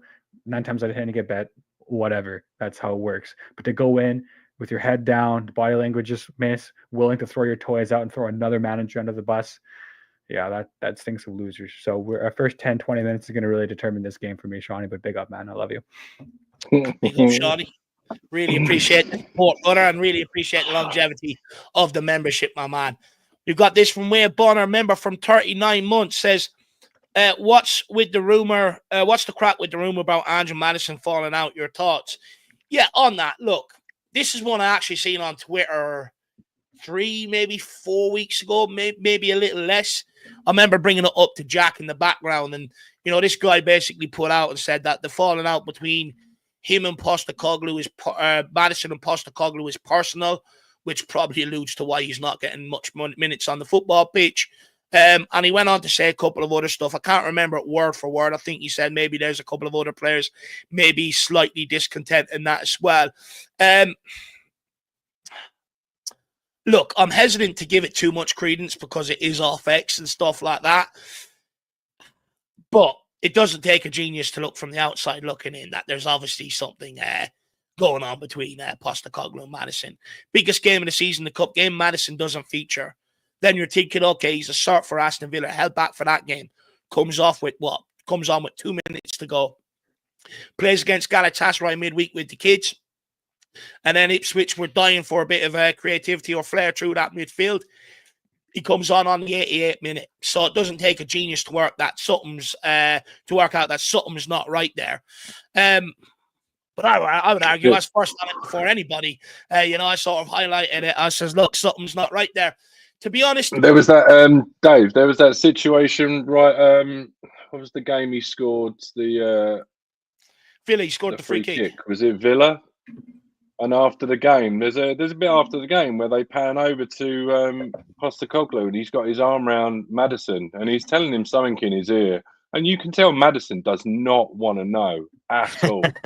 And he takes his arm off of him, and he goes and Postecoglou wanders off and does something else with a couple of the others. And James Madison's just beelining it for the tunnel, and he is muttering shit under his breath like a petulant kid. Like, you've just been sent up to your room. And you're just, you're muttering about, I didn't do that. It wasn't my fault. I don't want to do it. It's just like his body language just does not look right. And this is another one of those things. This is typically Tottenham. What was this? What's the famous interview?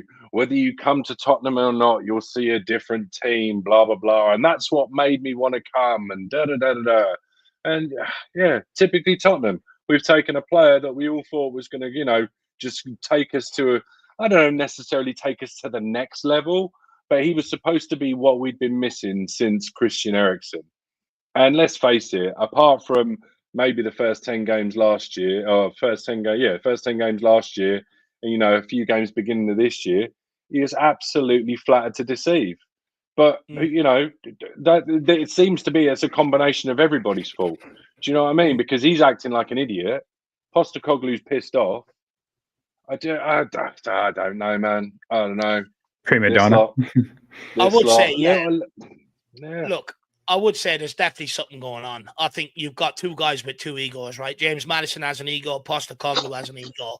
I think one is asking someone to do something and they don't want to do it. And I think there naturally comes your clash of heads, and they're both stubborn, to be quite frank. But what's your guys' take on the report that because now apparently, a quartet of the Spanish contingent, it came out in like one publication. Oh, the Italian and then all of a sudden, and now like it's gotten to the point where I don't necessarily know it's been brushed under the rug, but anyone who's anyone on a Tottenham level on social media or in media have kind of just, it's like a nothing burger.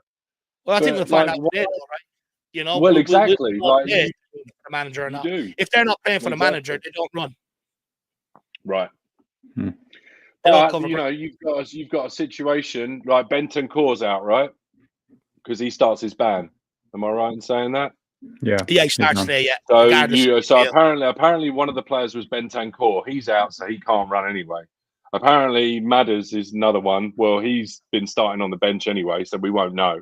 Romero's out. So apparently he's one. We won't know. So, it's still kind of in limbo. Like I don't know. I think there was it a half-assed? Was it subtle? I don't know which way to call it. But, I don't know. Postecoglou, don't know if he went out of his way, but he did mention Roddy Bentancur being, you know, a real good guy and all this stuff. And I don't know whether that was just to trying to cover over the initial ban, or you know, just to try and butter people up with that. But I don't know. He's playing. He's got nice words to say for a couple of these players. Do you know what I mean? Well, now all of a sudden, Arrow's a dad again. He's all like, "Oh, you know, good on him." So I don't know, man. Is he doing some damage limitations? I don't know. When I see the article, what I reckon is maybe happened there when I really sort of sit back out of it and take a look maybe back on it. I think what's happened there is there's obviously been a lot of harsh words said in the dressing room after the Ipswich game between players and management, which, to be honest with you, I would be concerned if there wasn't. You know, especially considering it's Ipswich. And I think, you know, people have probably got, like, there's been some sort of bollocking or whatever dished out between both, and people have gone away on international break without maybe being resolved. But I think that'll be very quickly resolved. Maybe coming back off international break, it's leaked out somewhere that that's happened, and people have maybe ran with it, or, like people were alluding to earlier, put certain headlines on it to generate the clicks and the views and stuff like that. But look, today will tell us everything. The media, dude. Yeah, I can't stand the media. I can't stand the media, dude. I mean, apparently now, like, I think it was, maybe it was Alistair Gold or somebody. There was somebody that broke this down, and they were going over the interview that Bentancur actually did. And if you actually listen to the whole thing, and you have two people play it out, and you listen to what he said in the context of the interview, it's actually the interviewer says or refers to Sonny as the Korean. And the implication is from the journalist that, you know, he's just Korean, so I'll call him Korean. So then Bentancur, apparently the response was, the implied response was, are you trying to tell me that you think da da da da da? So, like, now they're trying to imply that he was being kind of somewhat defensive, but you never hear that side of it. You just get clickbait pieces of journalism. And like I've mentioned to Jack on shows previously, this kind of swipe left TikTok mentality where everything gets taken out of context. And I just, yeah, I don't know, man. I hate the media. I hate the way it portrays things. You get these things that can't do anything but disrupt harmony. And we're already looking a little bit shaky. And it just doesn't do anybody any favors. It's just people trying to make a living. And I just think, you know, it's one of those things where you wish they'd just go get a real job or something. I don't know. I'll get off my high horse, man. But it just doesn't. Yeah, I hate it. You know what? I've stopped. Do you know what, though? I do think Bentancur does deserve the ban. At the end of the day, you know, these guys know journalists are there to sort of trip them up, you know, and he got suckered into it at the end of the day. You know, look, I don't know the full context around it because I didn't watch the interview, but you know, from what has been put out there, I think, look, you know, he said you do the crime, you do the time. I think he knows that it's not right. You know, tolerable this day and age. But look, we'll move on because I do want to stick on the conversation with Madison and Kulusevski. But just quickly, Drew, you did gift out 20 channel memberships, which, to be honest, it's your birthday. You should be spending the money on yourself. But I really do appreciate the kind gesture. What a legend. Absolute legend. Jack, who's the lucky recipient? Yes, and also all these people, please take advantage of Drew's generosity. Come on the fan shows, and also as well, send in your fan cams. We've gotten the fan cam group chat started, so we hope to see plenty more happening, you know, as these games start coming in thick and fast. So feel free to get involved. John Norman, Rob Frank, Colin Biggs, Dirty Sanchez, Foggy Martin, SDFC Benny, Nita, Cyrus, Effa Bay, Mohammed Riyad, great name, Al Jennings, Link to Audio, great name, Michael Krause, Eddie Zell, Stephen Tuckwood, great name, and then Jabberwocky, also a great name. Funny name, that one. Big up Jabberwocky. Actually, I'd better not say it because I don't know what it means. It could be a meaning behind it. But, good name. But big up, Drew. Really appreciate the generosity, my man. Like I said, it's your birthday. You should be spending that on yourself, my man. Go out and have a good night tonight. But really do appreciate it. And everybody, make sure you do you thank Drew for one of them memberships if you are the lucky recipient. But most importantly, wish him a happy birthday. You know, it's when it's people's birthday. Everyone deserves the love, deserves the attention. It's their day. So make sure you get in there and show them a lot of happy birthday messages. That would be absolutely brilliant. But guys, I do want to move in and talk a little bit about, the midfield selection today, because look, I think it's an old saying, but I think it's absolutely true. You win the midfield battle, or, you're competent in midfield and you can battle in there, you have a chance of winning the game. So I do think Postecoglou has to strike the right balance today. So Postecoglou faces a crucial decision in the midfield today to strike that right balance, especially because Man City are likely to dominate the possession for the game and for long stretches. Should he opt for James Madison with his creativity to help us capitalise on the counter-attack when we do have the ball, or Papamata Sarr, known for his work rate and defensive solidity, for when we're out of possession? We'll start with you on this one, Jacko. I have a soft spot for the connection that Kulusevski and Madison had. And there were some games where that was probably some of the best football I think we saw under Ange Postecoglou, when it was Madison and Kulusevski together.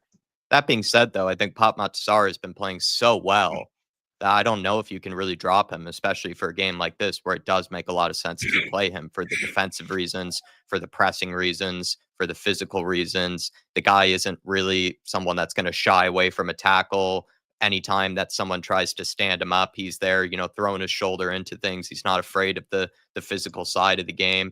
Probably covers about as much ground as probably anybody else does too. The guy's just constantly running, and that's never something that you would really describe with Madison's game. Don't get me wrong. I think Madison has actually made a lot of strides in trying to improve in that area of his game, but he's just not the same sort of athleticism and the same sort of just, sheer, running power that Sarr does have. And he's obviously not as young as Sarr either. I think you do have to play Sarr because he's doing so many good things off the ball, but then with the ball, Dave, he's creating chances. He's been scoring goals. He's been popping up in big moments. I just don't think you can really drop him at this moment in time. He's one of the players that you could say is actually in form right now. And Madison, I thought, I've said this before, I was not really Madison's biggest fan last year. This year, I kind of don't really see, a big problem with him. I feel like he's actually been playing pretty well. So it's just unfortunate for him that I think he has this rift between him and Ange. But then also, I think Papamata Sarr, inconveniently for Madison, has been playing really well right now. So there's no way I think he gets into the team, because Sarr for me is almost undroppable for the time being, while he's still in good form. And for games like this, that makes sense. I'd agree with that. And in the cup game, he was absolutely instrumental. He scored that banger from the set piece routine that we done as well, and he's been in top form lately. He's getting around, disrupting the ball, causing a bit of chaos. But do you know what? One of the big things with Papamata Sarr, Jack and lads, is people question when he did get the ball, or when he was in possession, maybe earlier on in the season, maybe he wasn't, producing what we needed. But since then, I've seen that guy play 40, 50-yard balls. I think one of them was straight up to Sonny one day, which ended up leading to a goal as well, So I think he's really come on as a player. And right now, this is where I think Madison is letting himself down. Madison in possession, he's good. He's competent, but he doesn't do enough out of possession. Don't get me wrong. If we're asked to go and press and turn the ball higher up, he'll do that. Once the ball comes over the halfway line, hurtling towards our goals, he does not want to know, signified by that Brighton throw, where he just sticks out a lazy foot and then goes like that. He does not want to know, and that is what's letting him down in terms of a football point of view. But, if it's from a football point of view why he's not getting minutes, for me, that's exactly it. He thinks he's too good to do that job, when in reality, he's not. The only one you give at this football club is a pass to Son. Because of his age, you maybe say, look, don't do as much out of possession. We save your energy for Emery in possession. That comes naturally the older you get. But no way does Madison earn a free pass not to do that and go, I'm too good, just give me the ball in number 10. Because quite frank, his numbers aren't that great in that number 10, in the creativity department, in terms of, scoring goals and assisting goals on a regular basis, to have that sort of freedom, to allow him to have that sort of freedom. So I do think, I agree with you, Jack, that Sarr has to start. But guys, I have seen comments questioning why Kulusevski is preferred over Madison in terms of the creativity. Okay, if Postecoglou wants a harder working guy in there, say so-called a number 8. then why isn't Madison playing ahead of Kulusevski? Because some people feel that maybe Kulusevski's form and the narrative around Kulusevski is maybe being exaggerated a little bit. So I'm going to ask the panel, who would you prefer as the main creative force in this midfield and why? Bear in mind, Kulusevski has created more chances from open play than any other player in the Premier League this season, and he's also turned over more ball in the final third, 4 times more than Semenyo and Buemo, who are second and third on that list. It's got to be Dejan for me. I think why people are hopping on the Dejan train, that's a new train that's leaving the station now. Oh, that left 8 ago. I'm conductor of that. That's not stopping. Not Mate, like doesn't stop.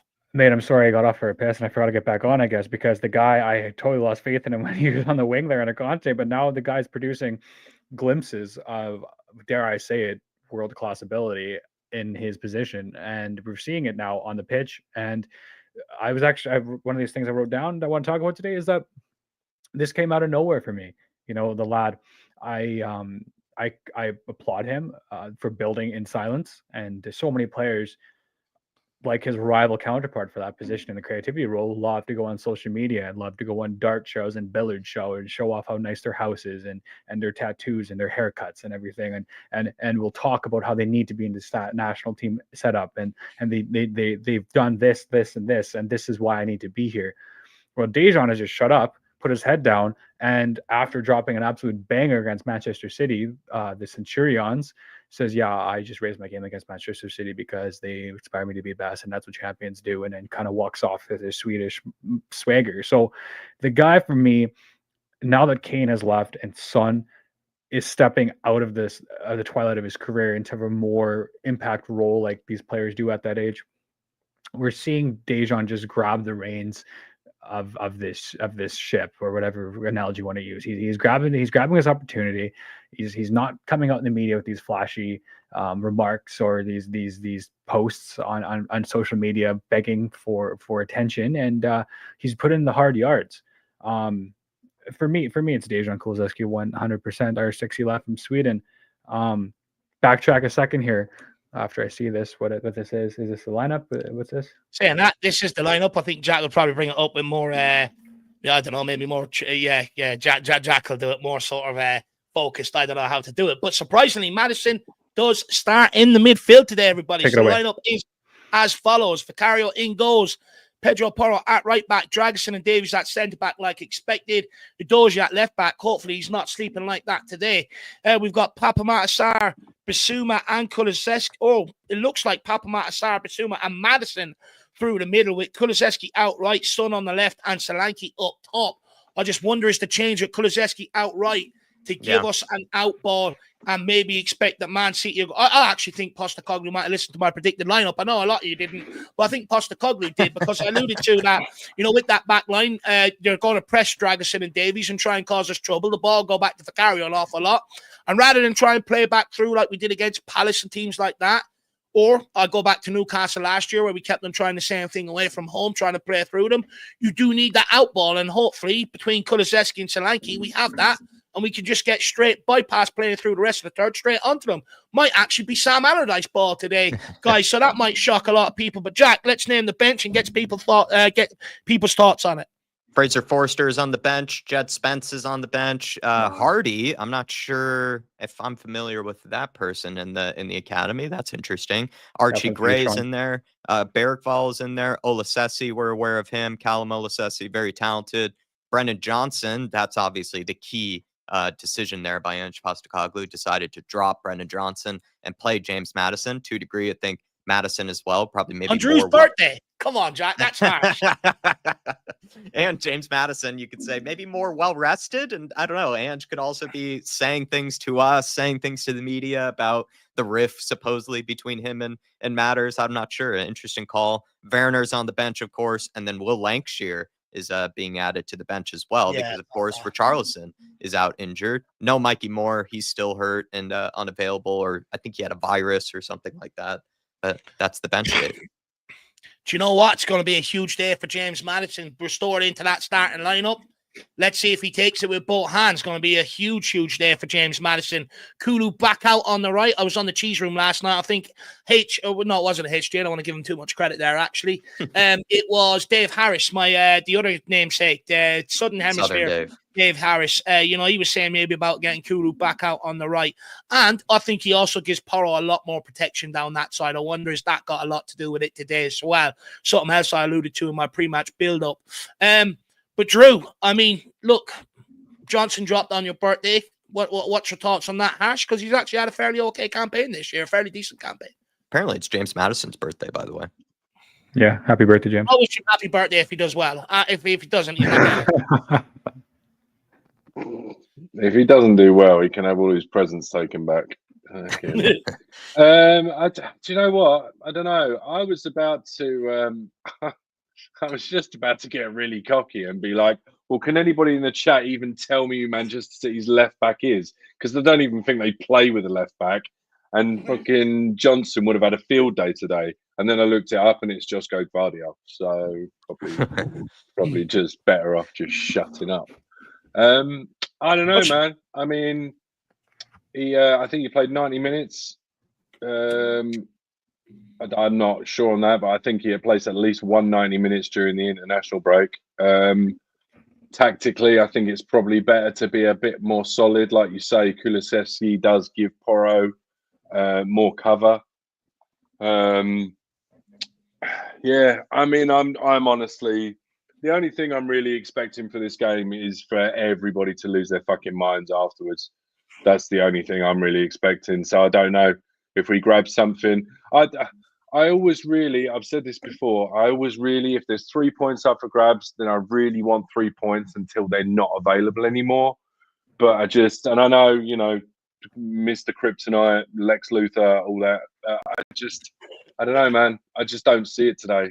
I just don't see it. Look, I think many people agree with you, Drew. That it's going to be a long afternoon, right? A tough evening. You look at a centre back partnership. There's a capability of us getting absolutely walloped here. But the thing is, with Spurs, you just don't know. They could turn into prime Maldini Nesta. You just don't know. But look, we are definitely up against it. I think Do you know what, though, Drew, with Johnson, I would say maybe later on coming into the game, if the game's still in the balance, or just later on in general, when the game's a lot more stretched, I think it might actually help someone like Johnson to a large degree, you know what? You can use that piece to devastating effect then. Right. You know what? I used to have a friend, rest his soul, used to go by the name of Johnny Berserker. And when he used to go out on nights out, he used to come back with these stories. And he used to tell us about girls that he'd hooked up with. And he used to use the analogy, oh, mate, she had a body like Baywatch, but a face like Crime Watch. And I think that analogy suits Spurs to a T, because when they're on it, they are an absolute joy to watch. They are, they've got, just Yasmin Bleeth and Pamela Anderson running up and down a beach. It's fucking fantastic. When they're bad, it is criminal how bad they are. And I think that is the problem. For all of the good and for all of the wonder and all of the joy that this system gives everybody when it's working, for it to work, that table has to be laid out perfectly. The plates have to be in their exact positions in front of the chairs. The knives and forks have to be where they're supposed to be. The salt and pepper needs to be out. And unfortunately, we don't have that on a regular basis.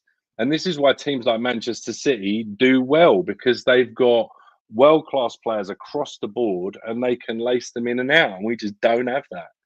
So I don't know. Like you say, you just do not know which team is going to turn up.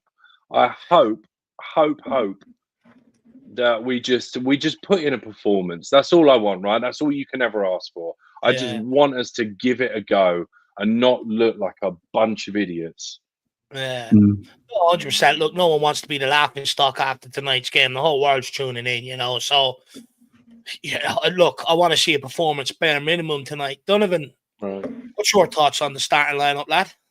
There's 3 players today that need 10 out of 10 or 7 and above in order for us to get 3 points. And I'm not talking about a draw, guys. I'm talking about 3 points today.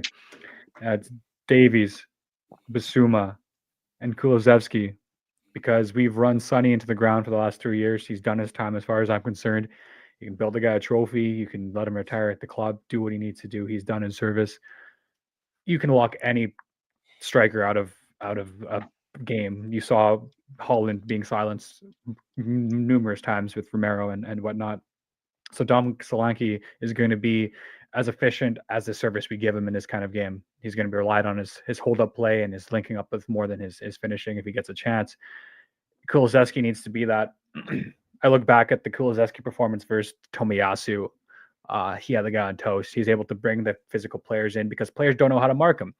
They can't set off him because he's got the technical ability to whip a cross in or beat him on the dribble. And they can't do close to him because he'll absorb the contact and he'll spin him. The guy's a 6'2" specimen, but he dribbles like he's Coutinho. He's amazing. So he needs to be our outlet, like you said. Basuma needs to go back to his 10-game spell at the beginning of last season, and he has to understand that now we don't want the complacency to slip in because, hey, you are unopposed for this shirt now, but Bentancur is suspended, so this is your shirt now, so you can't be lackadaisical. You have to go in there and act like we're going to the transfer market to replace you if you're not going to perform. And we've seen Basuma play to be one of the best number sixes in the league on his day. And Benjamin Davies, I've come on this show with my Tottenham mates. It's like me and Ariane are the only ones in the club and the fan base. I love this guy. Like, if you're going to be a locker room presence and you're going to bring experience and leadership, these are the kind of games that you need to bring them to. And we've seen that Radu Dragusin is unable to take a simple 6-yard pass under pressure and deliver it effectively. The lad is timid. He looks like he's scared of his own shadow at times, and he's looking around for what's the word, encouragement or support or some kind of justification. Man, he's looking down the camera lens, asking me at home to help him. It's like, no, man, you're the one getting paid $86,000 a week. You have to be able to do that. So it's up to Benjamin Davies now to use that 33 years of experience of the game to coach this man through the first 30 minutes, the next 30, and then we'll see what Ange does after that at 60 minutes. But because unfortunately Vicario flops too much, Poro likes to get ahead, so does Udoji. You know Benjamin's not going to be fast, but if you're going to be that locker room presence, again, I'll say it again, you need to lead that back line. So yeah, that being said, I'm always a glass half full kind of person. I'm going for 3 points today. I think we're going to slap them. It's not going to be a squeaky bum 2-1. We're going to hit them on the counter a couple times. We're gonna really shock the football world today, in my opinion. And we're gonna shock Tottenham fans, and it's gonna frustrate the hell out of us just as much as it's gonna make us happy, because it's gonna be games like this, lads, that we realize how badly those Brighton games affect us and those Ipswich games affect us. And at the end of the season, we're gonna look back at those games and just wonder, what if we got over the line in those games? Yep. What if so Dr. Tottenham, we'll see you now. We're going to sort your sick club out because you just signed Pep Guardiola on a year extension with no release clause, by the way, if they get relegated with their charges. So this could be a very turning doors moment for football, and it'd be very funny. It'd be very funny for Tottenham to start it off with that. So I'm going. I don't think you want a score prediction yet, but I'm going for Tottenham. So. Well, look, I think it's certainly an interesting lineup. I think me and Jack will hold our thoughts back for the start of the watch along to give ourselves something to talk about on that. But look, interesting lineup. Do you know what? I think he's probably gone with the right lineup for today, actually. To be brutally honest, I just didn't think he would drop Brennan Johnson and bring someone like James Madison in. But when you look at it, I think there's definitely a plan around it. Maybe getting Johnson on and Werner on later on in the game to stretch Man City going the other way. A lot of pace when the game is stretched, because regardless of what City has available, they're not all going to be 100% fit for 90 minutes. So I think it's a smart lineup. Big up Dan Gaze. Congratulations on the new arrival, my man, and your son Archer. Only 24 years old, 24 hours old. Sorry, not 24 years, lad. Big up, Dan. Congratulations, my man. But guys, we are going to call this to an end. We're going to go around, get people's score predictions, any final words, and then we will end off, and we'll see you back here on the hour, 5 p.m. for the watch along, which I absolutely cannot wait for. Like I said, there's just as many reasons why we can't win it, but just as many reasons as we can. It's a bit of a strange feel. In fact, it probably actually sums up Tottenham in general, actually. That should be our new motto. There's plenty of stats out there suggesting we can and plenty saying that we can't. So it's definitely going to be an interesting afternoon. One thing I know looking around is everybody could do with that sort of pick me up, that feel good sort of victory, and that can be done in a game like today. Donovan, what's your score prediction? Where can people find you, man? Okay, nice and simple. 3-1. We're going to be conceding one at the back. It might be a Dragusin error, it might be a Vicario floppy hands, might be a set piece. Who knows? We're going to concede one. We have to give Manchester City, the club, and what they've accomplished up to this point, the respect is due. And we also have to forget this is a hunger Manchester City that are just on a losing streak we haven't seen before with this Pep Guardiola side. So it's going to be a reaction from both sides. But unfortunately, I think, fortunately for Tottenham, unfortunately for Pep, I feel like our system is a better system. I feel like you said earlier in the day, how the reason why our forwards are scoring so many goals is because we're consistently getting put in a higher percentage of scoring chances more frequently. And I think that's the job of Ange Postecoglou, is to create a system that generates these consistent scoring opportunities almost at will. And we're almost blessed a week in, week out. And it makes us wonder what if we had the likes of someone different than Timo Werner, or, you know, like even Drew loves him, but Brendan Johnson, he's come good, but some world-class players. So that being said, Decky is going to use his aura, his GOAT aura about him raising the game and inspire the rest of us around him. And yeah, and for me, you like this positive, happy clapping waffle, you can come over to my channel. I did take a 2-week break just for my own, you know, actually, I got a soccer trial, a pretty important one coming up on the 1st, so I've been locked in for that. Nice, man. Thanks, guys. Oh no. So, yeah, so if I make it, then you know you can get me on FIFA. No, I'm just kidding. but in all seriousness, come to my channel. After this Manchester City game, we'll be breaking it down. We're doing some player ratings. I'll do my first live stream first week of December. So things are looking up. Thanks, Jake, Dave. Thanks, Jack. Big up, Drew. Happy birthday, mate. And hopefully the Spurs give you a good present, man. Because great job, Donovan. Thank you, Donovan. Really appreciate your time today, my man. People, that's the Canadian Spurs boy. Please get over, check it out, smash the subscribe button. Drew, again, happy birthday, everybody. Last chance to wish him happy birthday. What's your score prediction today, lad? Thank you, Rob. Do you know what? My heart says 3-2 Spurs. My head says 3-0 City. I just can't. I just think they're going to put one on us today. They're coming off of 4 losses, albeit only one in the league. But just really quickly, just because stats interest me, and it's just funny how things go, right? Manchester City are second. They've won 7, drawn 2, lost 2. We're 11th, won 5, drawn 1, lost 5. But they've scored 22 and conceded 13, and we've scored 23 and conceded 13. And they got 23 points and we've got 16 points. And it's just crazy how things like that, you know, sometimes in the season things go for you and sometimes they go against you. Do you know what I mean? Like if we'd have not capitulated against Brighton, if we'd have done what we were supposed to do against Palace, and if we'd have done what we were supposed to do against Ipswich, that's 9 points. That puts us second. Like it's a crazy game. I guess that's why we love it, don't we? It's going to put me through the ringer this afternoon.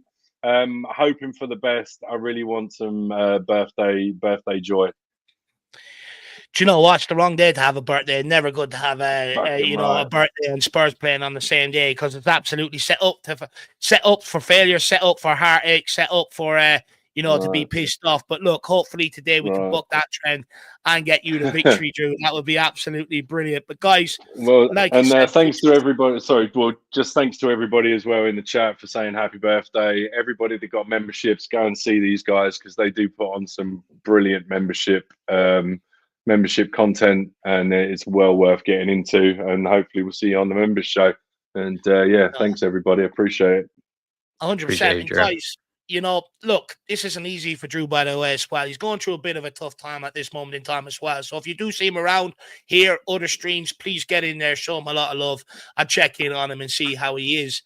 Jack, I'm just going to get your score prediction, I suppose. I think I said to the members a 2-2.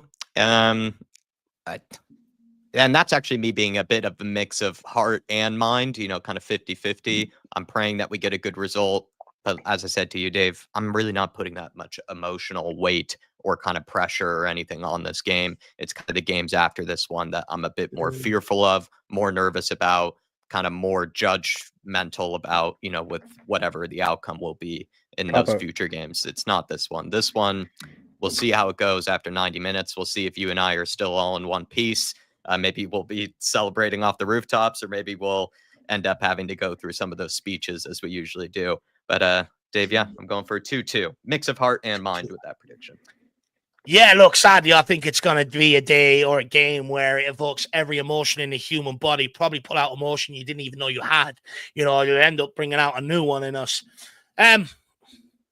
Look, it could either be a very, very, very long evening and, you know, the crowd around Tottenham hangs over us, or all of a sudden it could be a joyous evening, singing Kumbaya around the campfire, right into the sunny day tomorrow. The cloud has moved. Let's wait and see what happens. Nonetheless, players, you're not off the hook. I haven't forgotten about you. You owe me a fucking performance. But guys, that's it from us. We'll see you at 5 p.m. for the watch long. As always, come on, you Spurs. In the big Ange, I still trust anyway. Come on, you We Spurs. never stop, baby. Let's bloody go. Come on, Tottenham. Come on, you Spurs. Let's bloody go. Let's go. Come on.